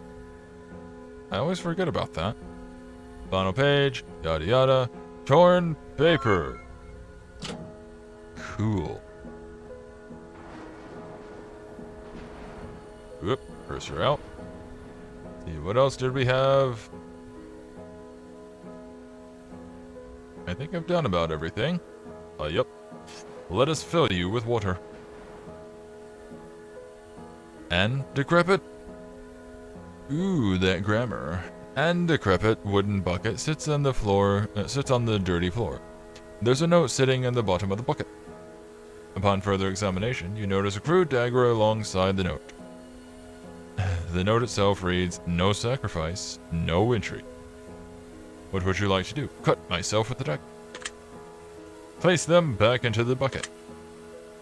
You place the dagger and note back in the bucket. The dagger makes a clink noise as it hits something hard at the bottom of the bucket. You reach into the bucket and retrieve the object. Yay, I got a free wisdom token, cool. Your decision has been noted. Cool, that was a solution. Plus, yeah, I'm a skeleton. I can't cut myself and blade. That'd be weird. Playing at 1.75 speed. I'm currently about 1 hour and 11 minutes behind the live. And just found the clock stuck at 111. Ooh.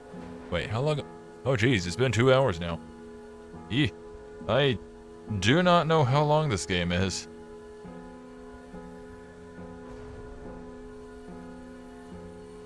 Before you stands an old wooden door with iron handle. Open it. You're not alone. You hear the sound of small critters scurrying around in the darkest corners of the room. Autosave. And then just right into it. Oh, meese holes. There appears to be a small opening in the bottom corner of the stone wall. What would you like to do? Look. As you attempt to look into the hole, you hear the squeaking of a small critter hiding in the darkness. It doesn't appear to want to come out, and your hand is much too large to fit into the hole. Eek. A loud crashing noise can be heard, along with what sounds like the cries of an unknown creature somewhere in the room. Oh no. A twinkling light radiates from this crystallized thing.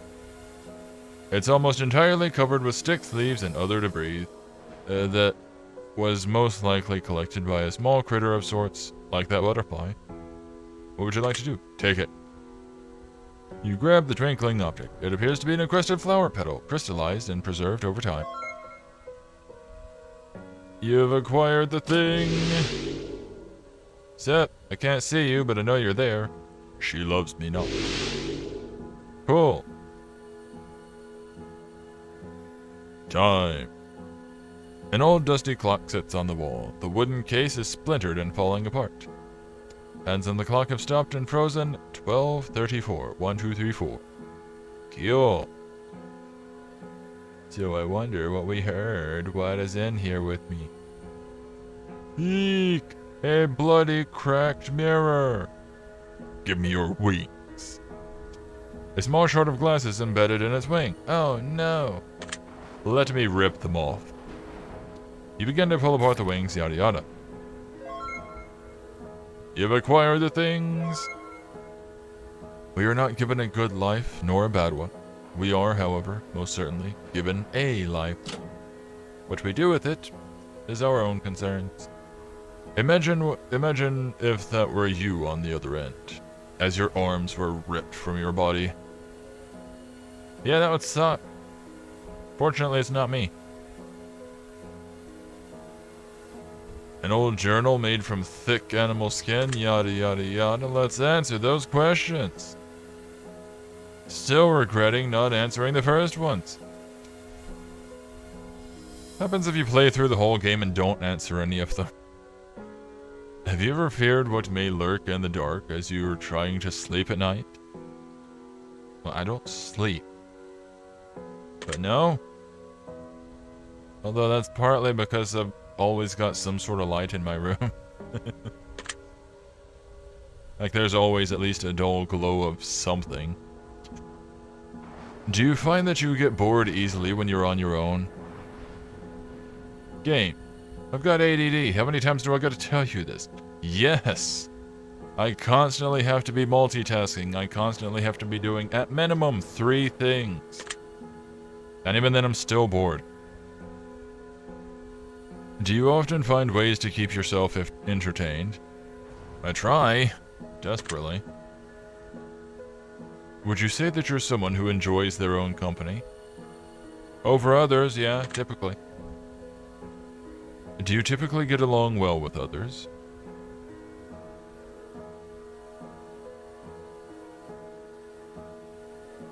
Yes?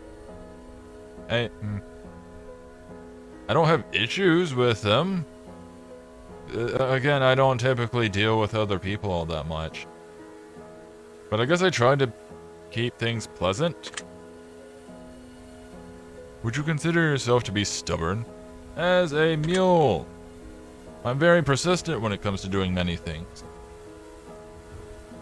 Not in a bad way. Although I do sometimes do things the hard way, whether I should or should not. Would you consider yourself to be argumentative?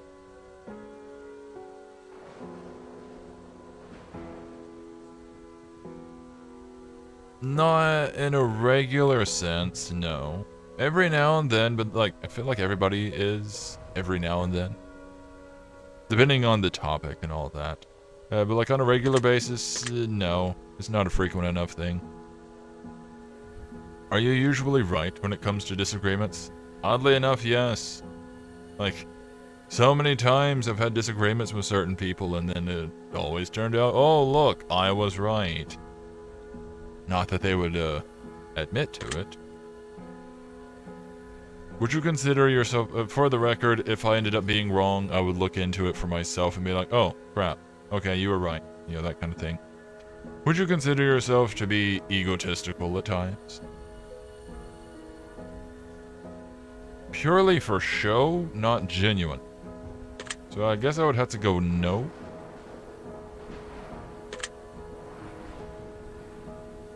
Have you ever had an inflated opinion of yourself? Absolutely not.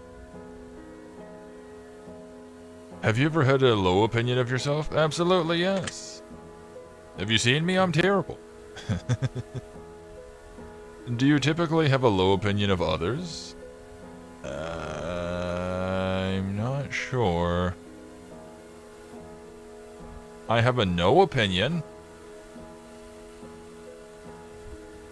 I have to meet the book before I can judge it. Cover or no. No? I guess. I don't know. Some of these are kind of weird. Does meeting new people make you anxious? Or weird for me personally. What with the whole lack of interacting with people. Does meeting new people make you anxious? A little bit, because again, people. Have you ever fantasized about living in a world all by yourself? No. Just because I don't like being around people, that doesn't mean that I would fantasize about being the only one. I might trip on something, my glasses might break, and then, oh no, I'm alone in a world and can't see. That would suck. Would you consider yourself to be the center of your own universe? I don't know what that means. No? You finish inking and yada yada. Center of my own universe, what is that? I don't fully understand that one. I yoink the torn journal page. Your decision has been noted. Your mark has been left. Cool.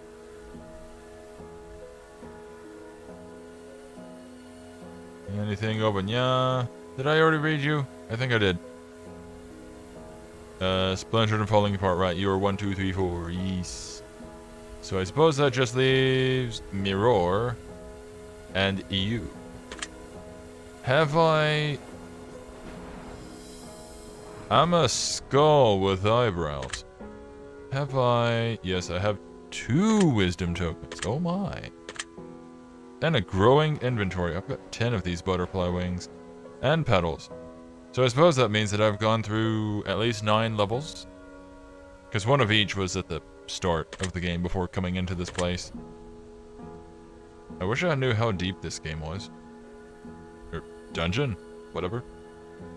A stone statue of a veiled woman stands before you. She holds a shard of glass in her hands. What would you like to do? Ask her how she's feeling today. I make my offering. You hear a voice echo in your mind. Understanding requires much more depth than knowledge. Perhaps many know you, but how many understand you? None. You have paid tribute and received a blessing of wisdom. Your decision has been noted, your mark has been left. A door is open. Cool. Now let's go check out that bloody mirror. A pool of blood has formed on the floor where you stand. The mirror on the wall seems to have been shattered by some unknown entity. Eek. Before you stands an old wooden door, yada yada. Would you like to open the door? Yes. The music room. Oh, delightful. A faint sound of music can be heard coming from somewhere in the room. Cool. It's better than flesh noises. A shiny. A twinkling light radiates from the crystallized object on the floor. Whenever you look upon the twinkling object, you can faintly hear a piano note played in the distance. What would you like to do? I take it. You reach out and grab the twinkling object. It appears to be an encrusted flower petal, crystallized and preserved over time. You've acquired the thing. Sup? She loves me. Spiffing. And you, sir? A pile of bones rests carefully stuffed into the broken stone wall. Various insects and critters scurry between the skeletal remains of some poor unfortunate soul. Among the bones, an old, worn, tattered piece of parchment rests crumpled and rolled. What would you like to do? I take it. You reach your hand into the wall and wrap your fingers around the parchment before quickly yanking it out. A treasure map, alright. A the book. Yada yada, journal. Answer those things. What do we get? Do you ever take dangerous or unnecessary risks even when the reward probably isn't worth the consequences? In video games, occasionally, just for kicks. But actually, nah. If it's not worth it, I'm not gonna bother. You know, unless I just feel like it. Do you ever do things for the thrill or the adrenaline rush that the activity gives you? Well, there's that. Not typically. I can't think of anything anyway. Nah, no. I'm not a very thrilling sort in my activities. If you knew that your death would be the fault of your significant other and the only way to avoid your death was to break contact with them forever, would you do it? Heck yeah. Because I don't have one. If you could know the death dates of everyone you care about, would you want to know? Yes. That way I could prepare. Of course, it would also require having the people that I care about, but you know. Would you consider yourself to be a jealous person? No, don't think so. Would you consider yourself to be insecure at times? Insecure.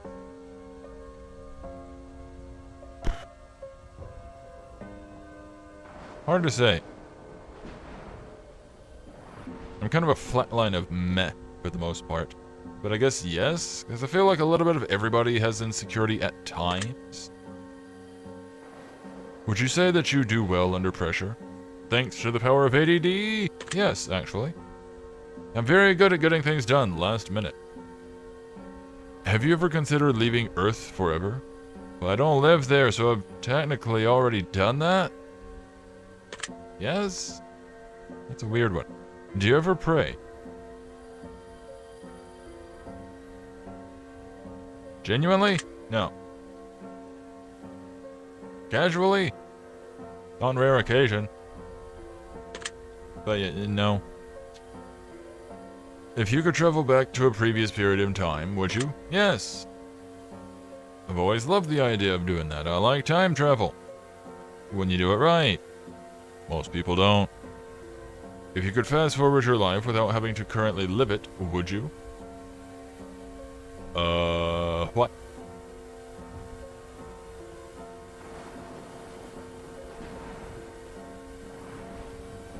So like what, skip ahead 10 years, suddenly I'm much older? Didn't they do a movie about that? It didn't go well. I don't think so. I mean, every now and then it would be nice to just like skip past a segment, but, no. Do you believe in true evil? Yeah, they're called humans. Terrible things. It's better to kill than be killed. Do you agree with this statement? That's a tough one. No? Killing and being killed, they're both kind of not good. Is there someone in your life currently that you fear? No? Why would I? To your knowledge, has anyone ever been afraid of you? Funnily enough, yes. I have had people afraid of me before. And for no reason. I would just be going about my business. I'm just a very quiet person, so I guess that was unsettling to them. And so they were afraid of me because of that, I guess. It was weird. They even admitted it. They were afraid of me. No reason given, but I found it funny. Boo. Neat. Final page, yada yada.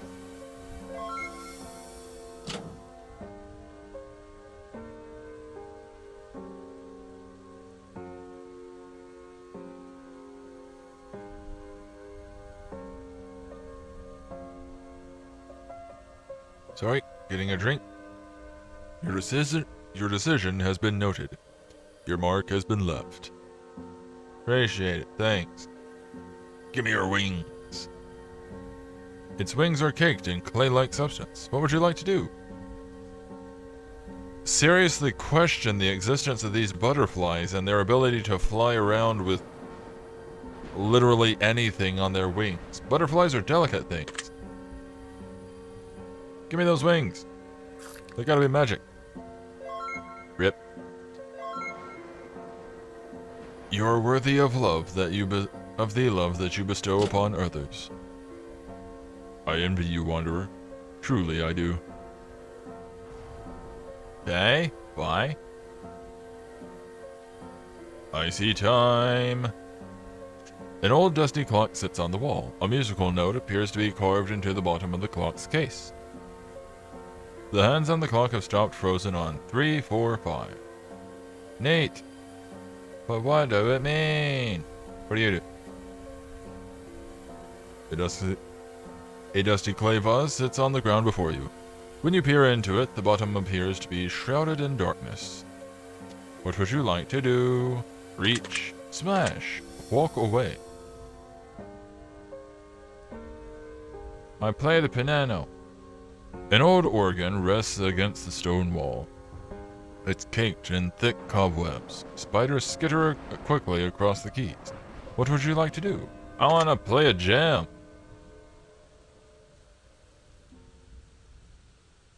I like that the music just faded out. You place your hands on the dusty, spider-infested keys and begin to play a few notes.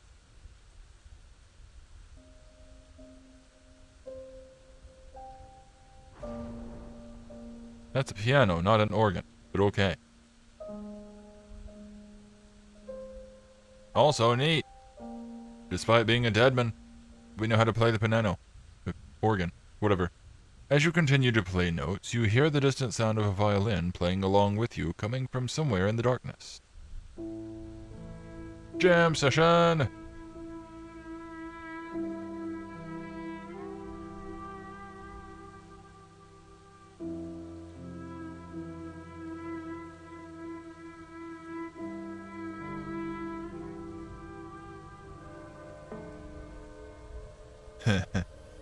I think that was, some rendition of the sad music that plays some YouTubers put whenever there's like a sad moment.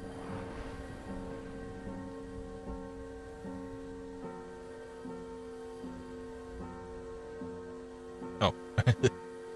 There was still piano music going. I didn't know if that was this or what. I reach into the pot. Vase, whatever. You reach your hand into the vase and feel something at the bottom. You grip it firmly and retrieve it. You've acquired a wisdom token. Delightful. Your decision has been noted. Yay. Choose a door. The bone door or the death door. Let's go this way. I have no clue if it matters which door I follow. The library.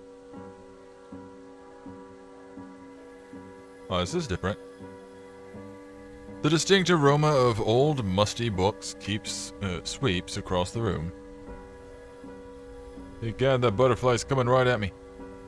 Never mind, it left. Oh ho! A wooden grave marker tethered with rope sits before you. What do you want to do? Read it. Here rests gluttony. Some feel as though gluttony is a trait of the self-serving who disregard what actions may spell doom for others. Gluttony is also an escape from a reality that's consuming one from within. My eyes! My face! Cobwebs envelop the old tomes and many of their pages no longer remain intact. There appears to be one book left on the shelf that's in noteworthy condition. And it just might be legible. What do you want to do? Read it! You flip through a few pages of the well-kept book until stopping on a page with something of interest to you. It appears to be a handwritten page of some sort.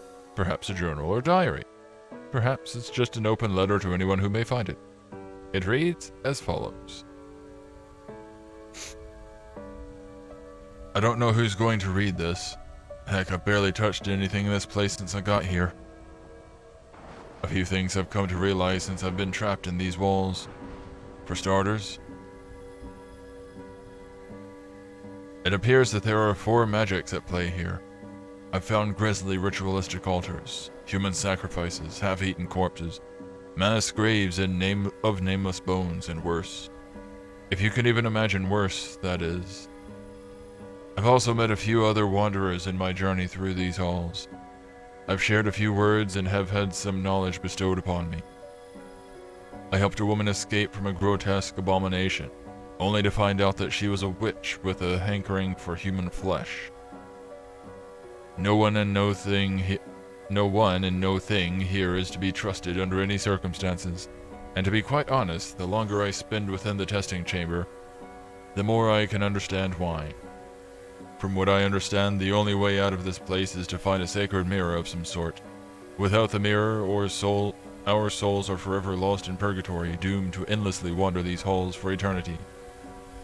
Many come seeking answers. Few make it out alive.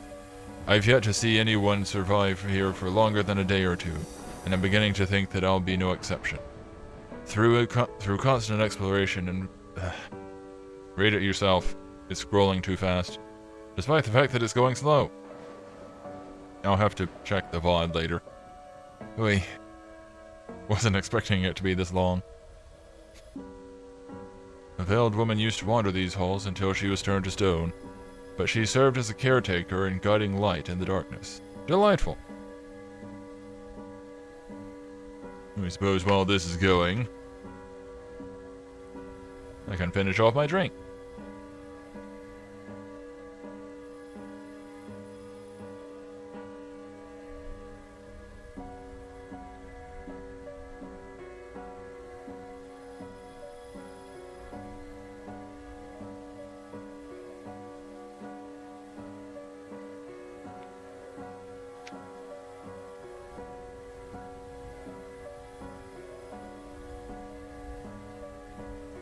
You close the book and carefully slide it back into its place on the bookshelf. I am now considerably frustrated by that. I despise auto text in games and the scrolling. It's a neat effect, but when it gets to the point where, like, unless you're just speed reading, it's just word vomit, it's a little bit less fun. Not easy to read out loud. If you're just skimming over it on your own, sure. And not that great for if you're trying to do a live stream and keep up with it. I am not a fast reader when it comes to reading aloud. Ash and Switch, they look as though they barely survived a fire. Oh no. One book, another one? Doesn't look like it belongs with the others. I read the book. Then hopefully it's shorter. You flip through a few pages of the mysterious, unburnt book until stopping on a page covered in images of butterflies. There are various depictions of human-like figures morphing into small critters. Their arms and legs shrink, their torsos turn into smaller abdomens, and some of them even sprout wings, judging by the imagery. Oh no, I've been ripping the limbs off of all of the people who have come here before me. The book has a detailed passage about various things you might encounter in the testing chamber. It reads as follows. Oh boy. To the trapped souls who seek vindication and absolution, read on. If you believe that your soul has been wrongfully kept within the confines of the testing chamber, you may undergo the trials of the wisdom in an attempt to free yourself from the halls and relinquish all captivity, severing the bonds that shackle you to this prison. One of the first steps to this process is finding the old hag that wanders these halls and paying a tribute of her choosing. Once the hag has agreed to assist you, she will bestow upon you a transmogrification spell, which will turn you into a creature of your choosing. Many choose to become butterflies, as it is easier to get around and you can make yourself more or less noticeable by sticking to shadows, only venturing into the light when you deem it necessary. This also allows you to keep yourself out of range of threats from down below, as most of the entities that wander these halls do so by foot. Once the spell has taken full effect, you must seek out a wanderer and offer your life to them. If the wanderer accepts, you must bestow them with the blessing of knowledge that may aid them in their journey. If the watcher deems your blessing worthy of your freedom, then your soul shall be forever freed from the testing chamber. Where your soul travels after this process is complete is still unknown, but one thing is for certain, no soul who has ever left these halls has ever returned. Signed, Alice. Ugh. See, I just gotta spew the words out. I'm not even processing half of what I'm saying. I don't like having to do that. Oi! You put it back in its place. Yeah. Give me your wings. Because apparently doing this is a good thing then. One of its wings is pierced with a small metal object. How are you flying? You begin to pull apart the wings of the butterfly and stuff them into a small wooden lockbox. Yay! How can you expect the world to change if you remain the same yourself? How many of these do you think you'll end up collecting, Wanderer? Do you think it will ever get old? Hearing their brittle wings snap from their abdomen? Well, according to that book, I'm doing a good, so yeah, on you. Something doesn't feel right about the books that rest on the shelves before you. It's almost like they're not quite what they seem. Perhaps they're not even books at all? Huh. Kind of expected the bookshelf to come down, smash me or something. Some of these books almost look familiar to you. Perhaps they're alternate versions of something you've read before.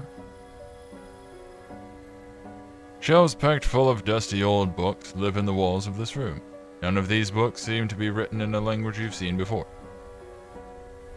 The wood used to build these shelves almost seems as though it was rotted, were rotted before the shelves were actually constructed. The books themselves are not much better condition. Pity. I thought it was going to be a proper library type setting, but no. It's just like all the other rooms. But yay!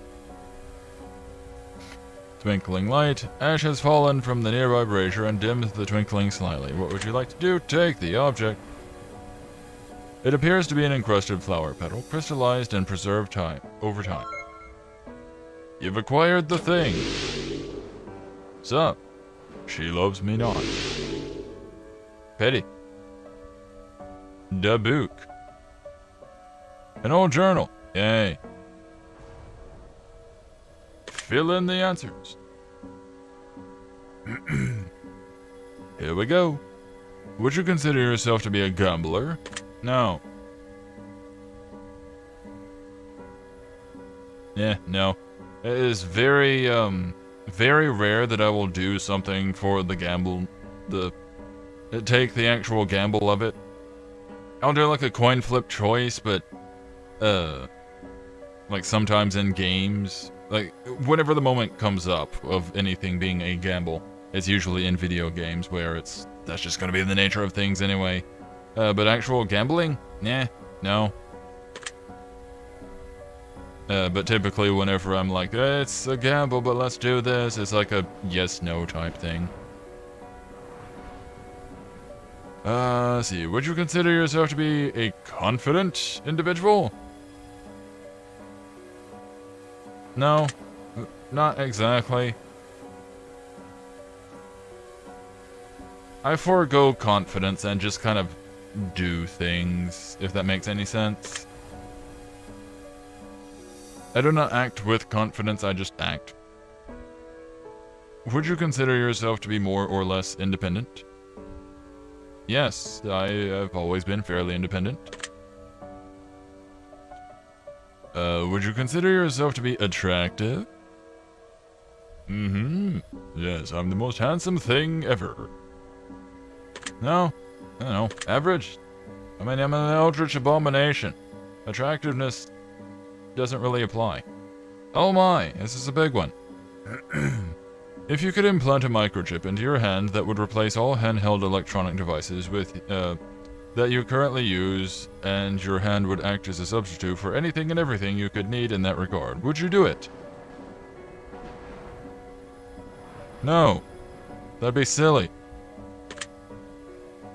Also, I don't use enough handheld electronic devices to really warrant that. That's strange. Do you lie to people on a daily basis? You ask this sort of thing a lot. No. I try to be honest with the peoples. And the tests. Have you ever been afraid of suffocating? Have I? I mean, there was that one time, I forget which test it was, the first or the second one, when I said, like, post-surgery I was recovering from, I think, the anesthetic. And, I guess there was, like, a sleep paralysis thing going on every now and then, and, like, every now and then during that, my breathing would just kind of cease. So that was mildly concerning. I had to manually breathe, so that was fun. But afraid of suffocating. I think that would have been the closest I've ever come to that. But I don't think I was afraid of it. Nah. Granted, I don't think anybody is thrilled with the idea of suffocating. Have you ever been afraid of someone breaking into your home and harming your animals? Afraid? No. But it is a legitimate concern.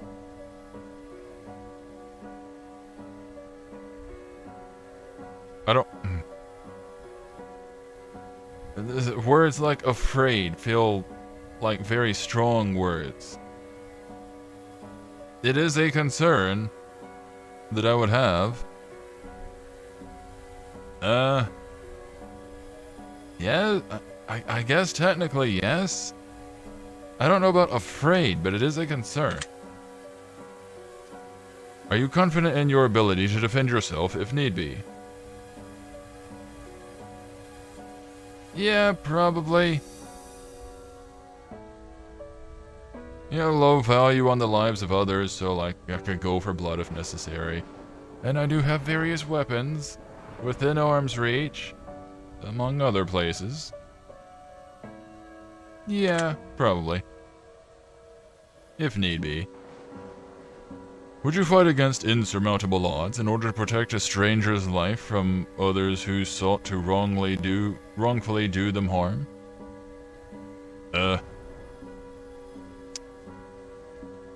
Insurmountable odds, and I am aware of this? That is a tough question. Fight them? No, probably not. Attempt to use wits, rational thinking, intelligence, or stealth to assist the stranger? Maybe?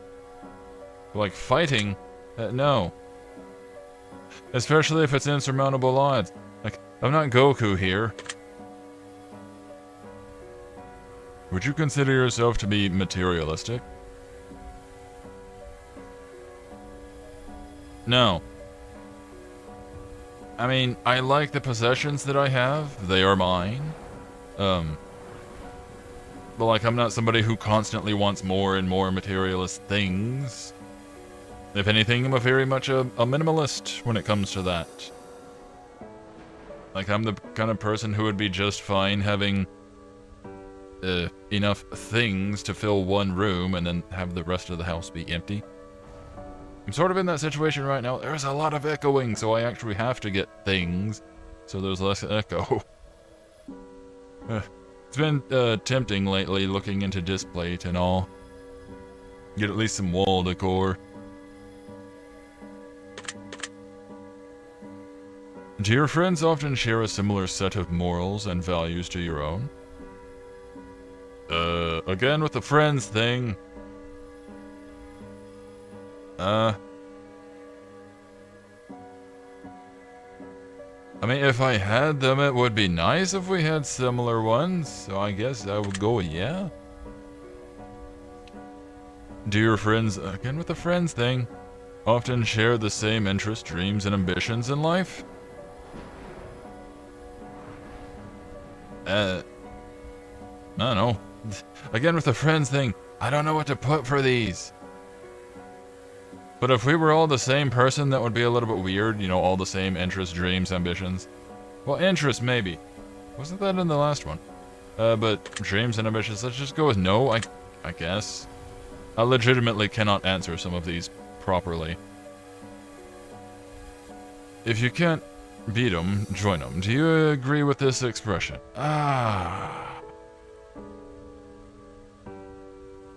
No. I get it from a playful standpoint.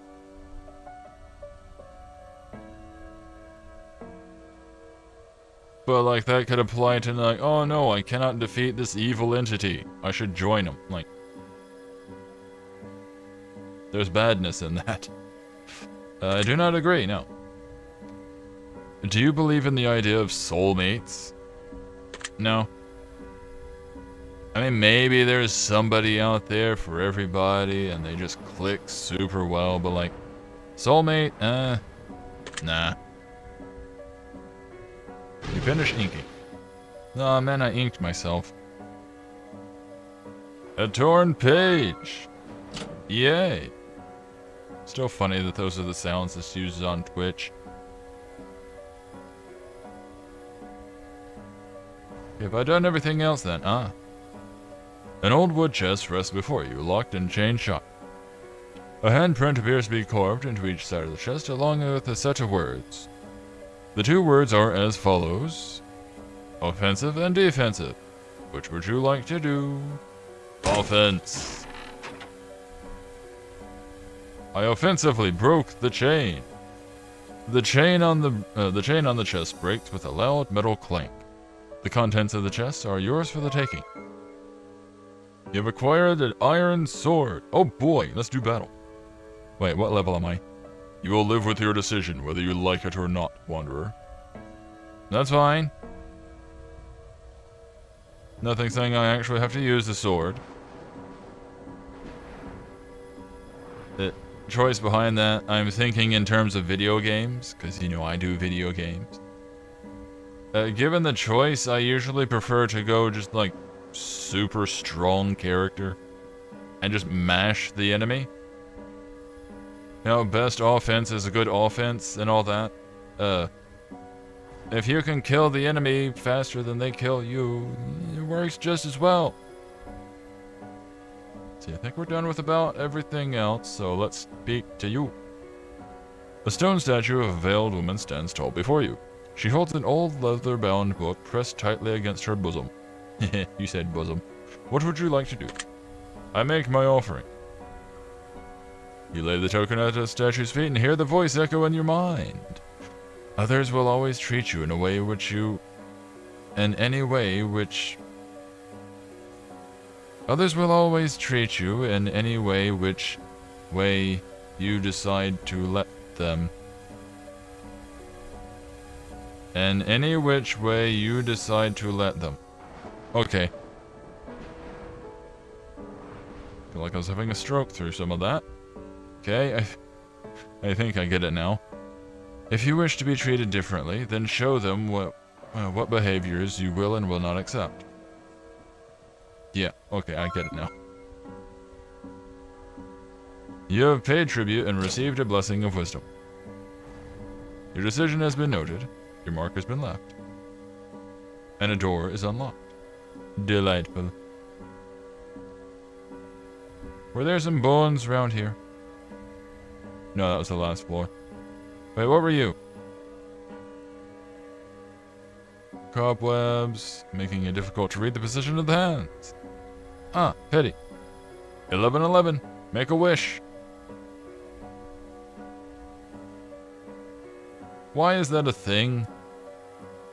The time turns to 1111 and, like, make a wish for that. Like, why that time specifically? I enter this door. No real reason, I just chose this one. Paradise, oh. Okay. The bright sunlight burns your eyes and causes a brief but blinding headache. Kitty! Out of the darkness, into the light. Enjoy the warmth while it lasts. Okay. That's a different statue. Your game has been saved. Well, this is a change.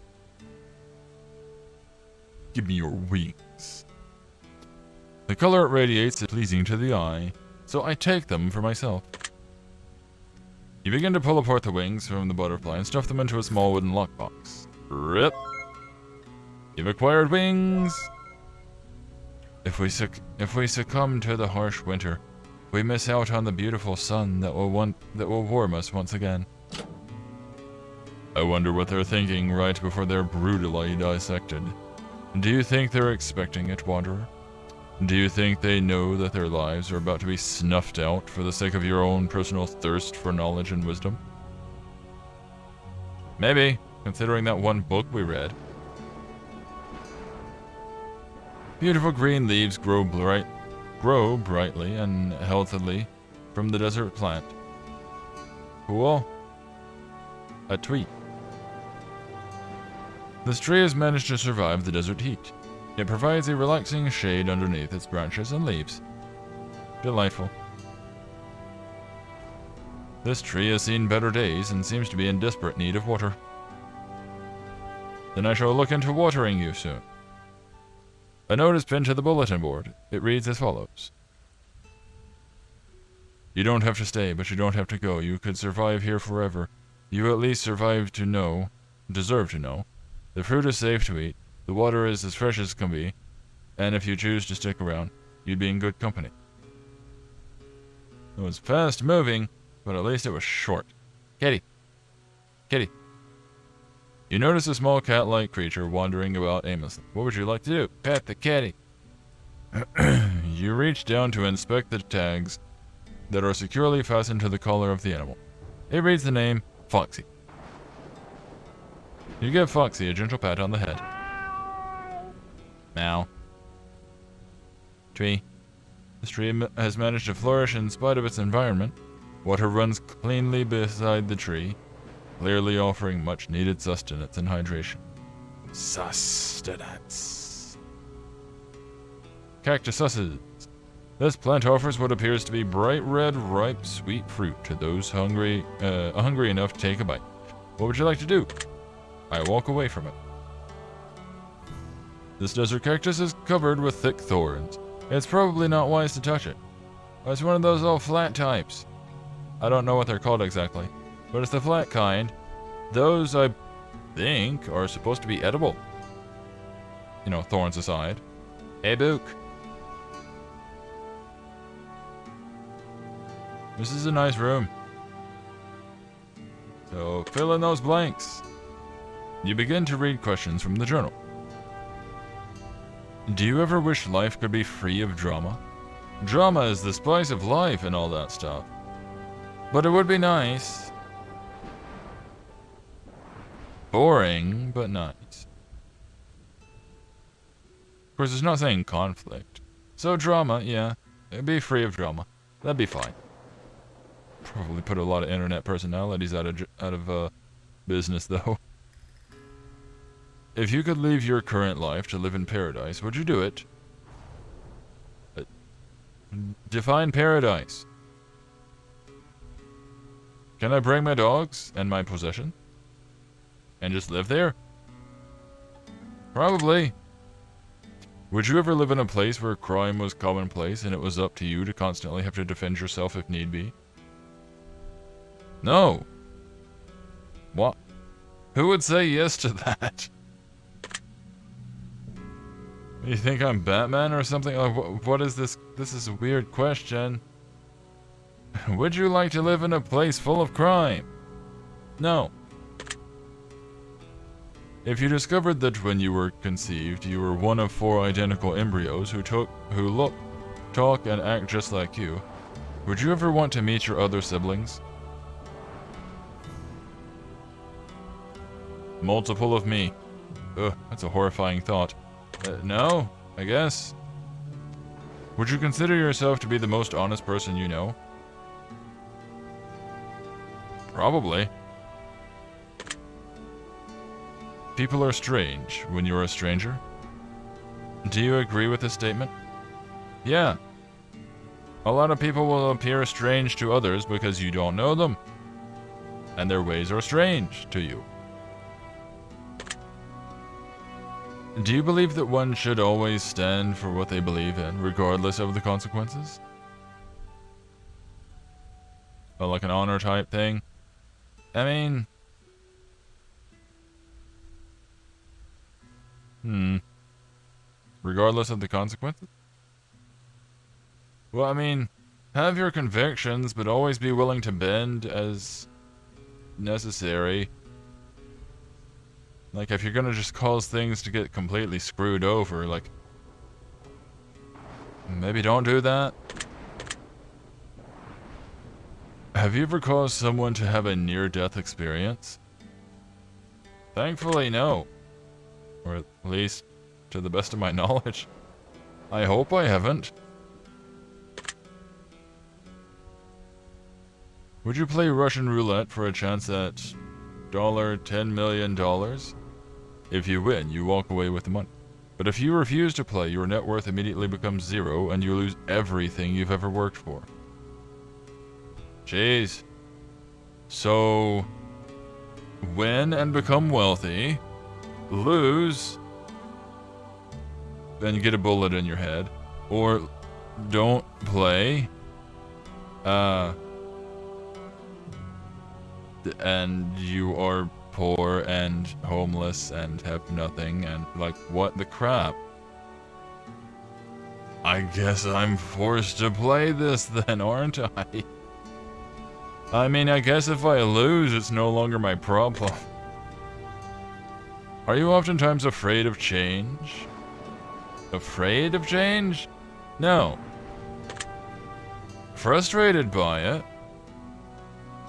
It's one of those things people are like, oh, change is good. Like, no. Change can be good or bad. Progress is good. People often forget that detail. Afraid of change, though. No. Do you suffer from pain on a daily basis? Thankfully, no. Have you ever wished that you couldn't feel pain at all? I mean, it would be kind of nice, but, you know, pain exists for a reason. It's your body's way of saying, hey, stupid, stop doing that. If you could grow wings and fly far away, would you? No. I'd rather fly from, like, telekinetic powers or something like that. Flying far away would be kind of nice, but then I'd have to deal with, oops, I've got wings now. Chairs would be awkward. Nah. Do you ever feel invisible to the world? Absolutely. Have you seen my analytics? If the things you owned and what you purchased had no bearing on what people thought of you, would you choose to spend your money differently? No. Because I've only got so much as it is. Again, minimalist and all that. I really only buy what is necessary for me. You finish inking.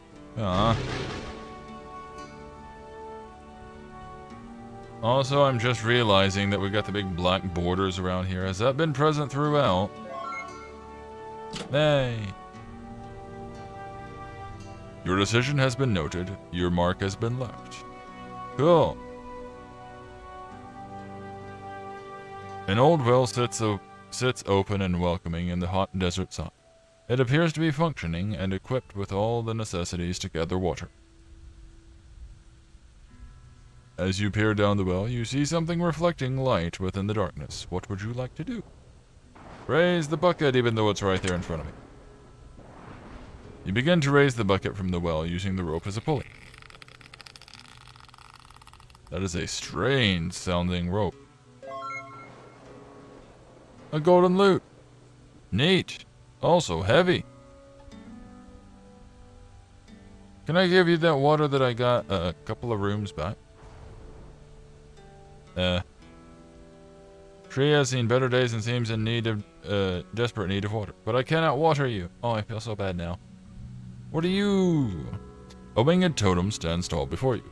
An orb made of crystal absorbs sunlight and produces an incredible amount of heat, glistening and gleaming brightly. What would you like to do? Well, if it's covered in heat, I'm gonna look into it.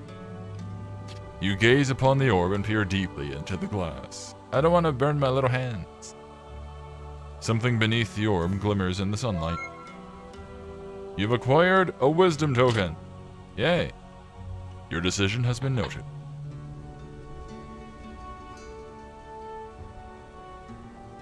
No mark left or anything? Okay. Goodbye, kitty. I guess I'm done here. Hang on. Let me check that water. I cannot check the water. Alright. What about this water? The water seems to run cold and fresh from the mountainside. Alright. Onward!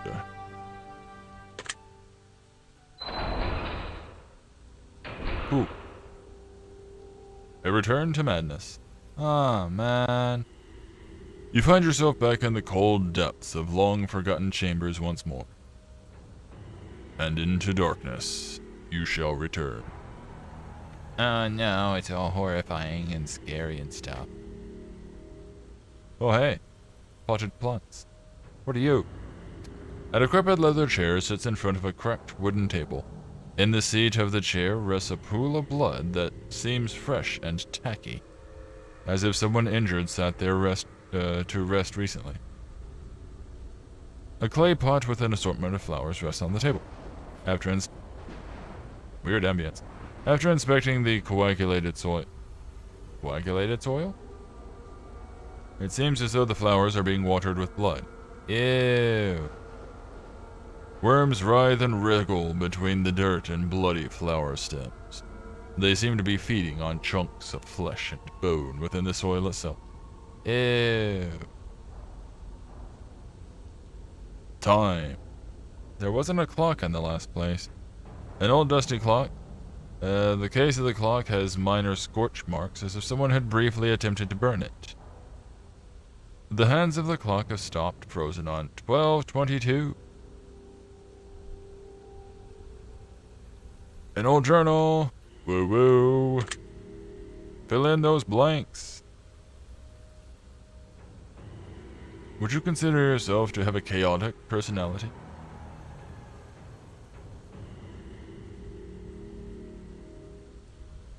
No. I can be chaotic, but a chaotic personality in general, no.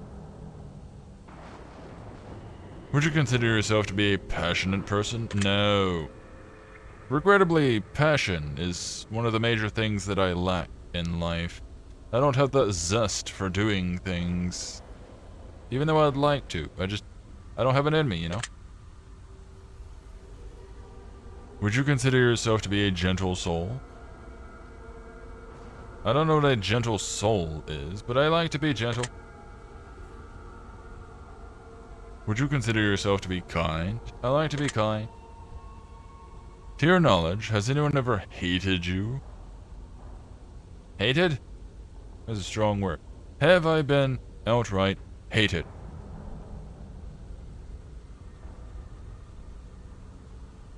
Yes, once. Over the dumbest misunderstanding. Like, I made a joke about a game that somebody played, and then suddenly they thought that I had an entirely unrelated meaning, and like it was internet-based, so they blocked me. I never heard from them again, which I guess I'm okay with, but like the hate was absolutely unwarranted. Have you ever, if that counts as hate? Too late now. Have you ever truly hated someone else? Yes. Forgive but never forget. Do you agree with this statement? Yeah, I can agree with that. Everything happens for a reason. Do you agree with this statement? No. The universe is chaotic at times. Sometimes crap just happens. Do you believe that war is sometimes necessary? No. I dare say it's never necessary. Things can either be talked out, which oftentimes, after the war is over, everybody does all the talking. A bunch of nenes. They could have done the talking at the beginning and worked things out, but no, gotta do the war. Sorry, you could do the Olympics. It's kind of what they were invented for. Just saying. War is sometimes necessary? No. If your mother was in terrible pain, bedridden, and only weeks from an inevitable death, and she begged you to end her suffering, would you find a way to assist her suicide? I would call a medical professional and have medically induced suicide in a legal and safe way. Because that's just responsible. Do you ever take a step back to reflect on where you're headed in life? Occasionally, yes. In fact, I just recently did that. Well, with the YouTube hiatus and all that, it gives me time to reflect. Have you ever experienced what most would consider a severe bout of rage? Severe bout of rage. No, I typically try to avoid that. Last time I had anything like anger, rage, whatever, that was the last anybody saw of the dinosaurs. Then again, I guess that would be ever. I'm still gonna go with no, though. I don't know about rage. Would you consider yourself to be a good judge of character? I try to be. Do you ever feel uneasy for no particular reason? No. Paranoia and things like that. Every now and then I will feel uneasy. But usually it ends up being justified. Like there was something that was off. It's a weird, subtle feeling. Do you have any long-term goals? And if so, do you plan to have a plan in place in order to accomplish them?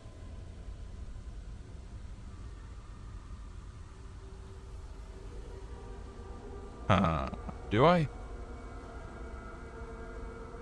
Yes. Living and paying the way to do the living thing. You finish inking, and then everything explodes. Yay! Torn journal page. Yay. Decision has been noted. Mark has been left. What were you? Oh yeah, you were 1222.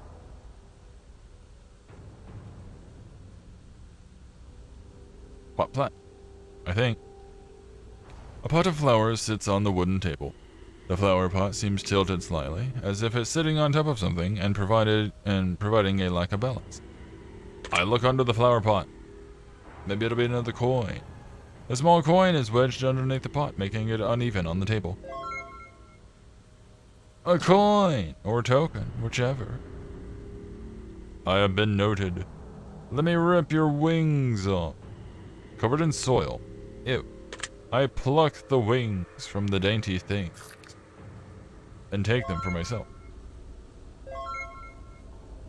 It doesn't get easier, my dear, though we do get stronger. Monsters roam these halls, wanderer. Has the thought crossed your mind that you just might be one of them? Guy, I'm a skeleton. Need the shiny. Oh, there wasn't one of these shiny things in the desert area. Paradise, whatever. Or at least I hope there wasn't. It could have blended in with the sun. A twinkling light radiates from a crystallized object on the floor. When you look closely, you can see little bloody fingerprints upon the object. As if someone put it here. I will take it. You reach out and grab the twinkling object. It appears to be an encrusted flower petal, crystallized and preserved over time. You've acquired the thing. Sup? She loves you. Good for you. Hello, lady. Veiled woman stands tall before you. Her fingers are caked in wet soil, and a pile of worms rests at her feet. What would you like to do? Make an offering. You hear the voice. The grass isn't always greener on the other side. The grass is greener wherever you decide to water it. This is also true. You have paid tribute and received a blessing. Your decision has been noted. Your mark has been left. Grass can also be greener on the other side because it's covered in crap. I'm gonna go over here. I go through the door. A silent prayer. For the first time since wandering these halls and chambers, you get a sense of peace from being in this room. Yay. It would be neat if, this being a silent prayer, all the ambience went away and it was just dead silence in here.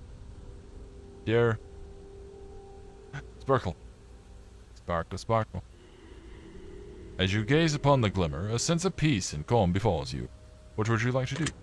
Rip it from its position. It appears to be an encrusted flower petal, crystallized and preserved over time. You got the thing. Hey, God, he's gonna stab me from behind. She loves me not. Never mind, he's gone. What are you? An old wooden chest rests before you, locked and chained shut. A handprint appears to be carved onto each side of the chest, along with a set of words. The two words are as follows: blessing and curse. Which would you like to do? I'll take that blessing. For we are in a place of peace, so it seems fitting. The chain breaks. Contents of the chests are yours for the taking.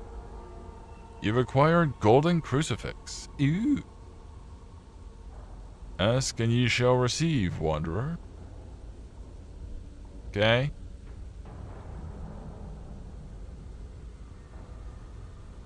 Ooh. A large golden symbol sits atop a stone monument in the corner of the room. It radiates a pure positive energy that draws you in and brings you comfort. If you could pray for anything at all, what would you beg of your gods, wanderer? Oh, praying. Forgiveness, resolve, a blessing. A blessing. You kneel before the altar, shut your eyes, and meld into the blackness of the room, and recite a prayer in your head.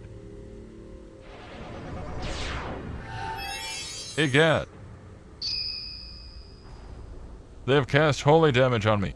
As a skeleton, this causes death, or life, or... Oh no, I don't exist anymore. A sense of peace washes over you, and you feel like everything is going to be alright. Cool. Moving on. A small butterfly flutters near you. It has a crucifix-like shape upon its back. Give me those wings. Rip.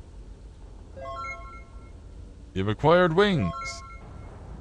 Just because you don't know where you're headed does not mean you're lost. This is true. Has the sound of madness set in yet, wanderer? Not in this place of peace. An old dusty clock sits on the wall. The words "Pray with me" are carved into the bottom of the clock's case. The hands of the clock have stopped and frozen on 10. Cool. An old oak barrel sits against the wall. As you listen closely, a knocking seems to be coming from within the barrel. Knock, knock, who there? Candygram. Knock on the barrel, smash the barrel. I knock back. You extend your hand toward the barrel and begin to knock. As you pull your hand back, you feel something in your palm. Whoa-ho! A coin! A token! My decision has been noted. Yay! Now, where was that journal?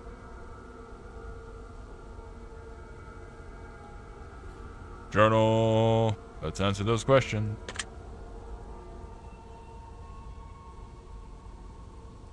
Do you think about death often? No. Do you believe you're going to live a long, eventful life? Long? Yes. Eventful? I don't know.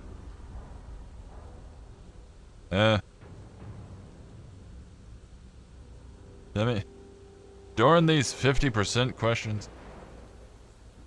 Partly yes, partly no, you know? Yeah. Do you ever talk to yourself? I do YouTube videos. Yes. I live stream. Also yes.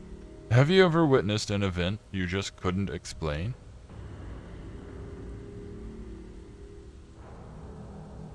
Thinking. Thinking. Have I? I'm not sure.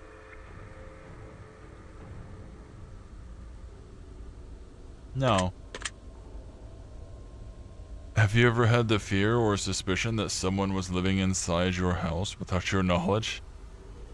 Thankfully, no. That would be creepy. Do you ever sleep with your feet hanging off the edge of the bed? What do you mean, like the side of it, or like you have a tiny mattress and you're dangling off? Because either way, no. Have you ever considered that you might be crazy and just don't know it? Yes, actually. I have wondered that a few times, just for entertainment purposes, like, how do people know that they aren't crazy or in some other way, like, mentally off? Like, they're in their own little world, and they just don't know it, and they think the world is going on normal. Meanwhile, their actual physical body is sitting there just a drooling mass.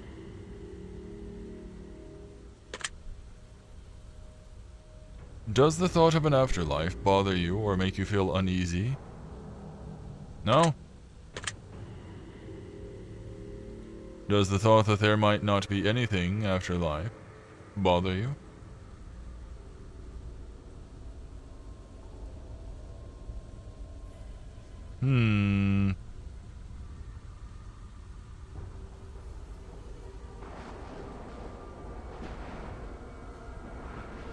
It does give a vague sense of pointlessness.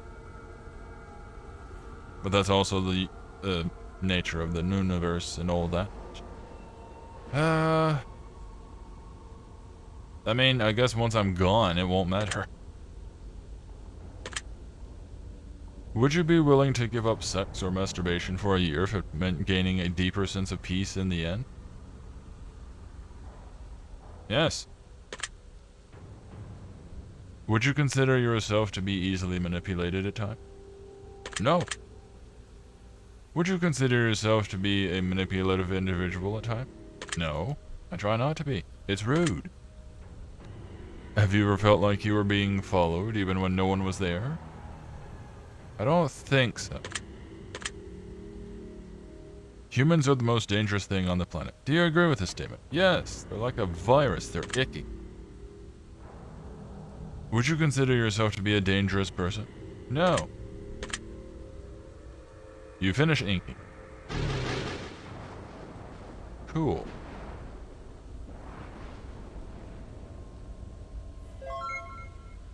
Torn journal. Your decision has been noted. Your mark has been left. Delightful. And we've already done all the things in here. And we are at the end of the stream. And oh goody goody, this game actually has saving. Oh, yeah, we have the autosave. I'm going to do a hard save. That's a noise. Playtime. A long time. Total saves, 15. Pure autosave. Sins uncovered, 4. I wonder what that is. Petals, 14. Butterflies, 15. I'm missing a petal. What? I thought I had both, I thought I had, like the same amount for each. Oh, that's bothersome. I may have missed something somewhere. But yeah. As I do not know how long this is, but I get a feeling that it's still going to go on for a while. Each game has gotten longer than the previous ones. It makes sense to believe that this one will be going on for a little bit longer. So we will come back next time. Each game. To desktop. Yeah, we will come back with this next time. Get a little bit of music going. And then we can complete this testing chamber. I am interested where it's going to go. What it's going to do. I get the feeling it's going to be a little bit more of the same as the previous games. Just, you know, a bit more interactive. Since it's got the whole wandering around doing the tiny puzzles and all that. I will actually be right back.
And I'm back.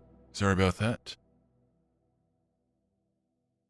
Both I and my dogs all needed to use the facilities at once, so got that out of the way. That's one downside to drinking large quantities of liquids when trying to rehydrate. You have to deal with the aftermath.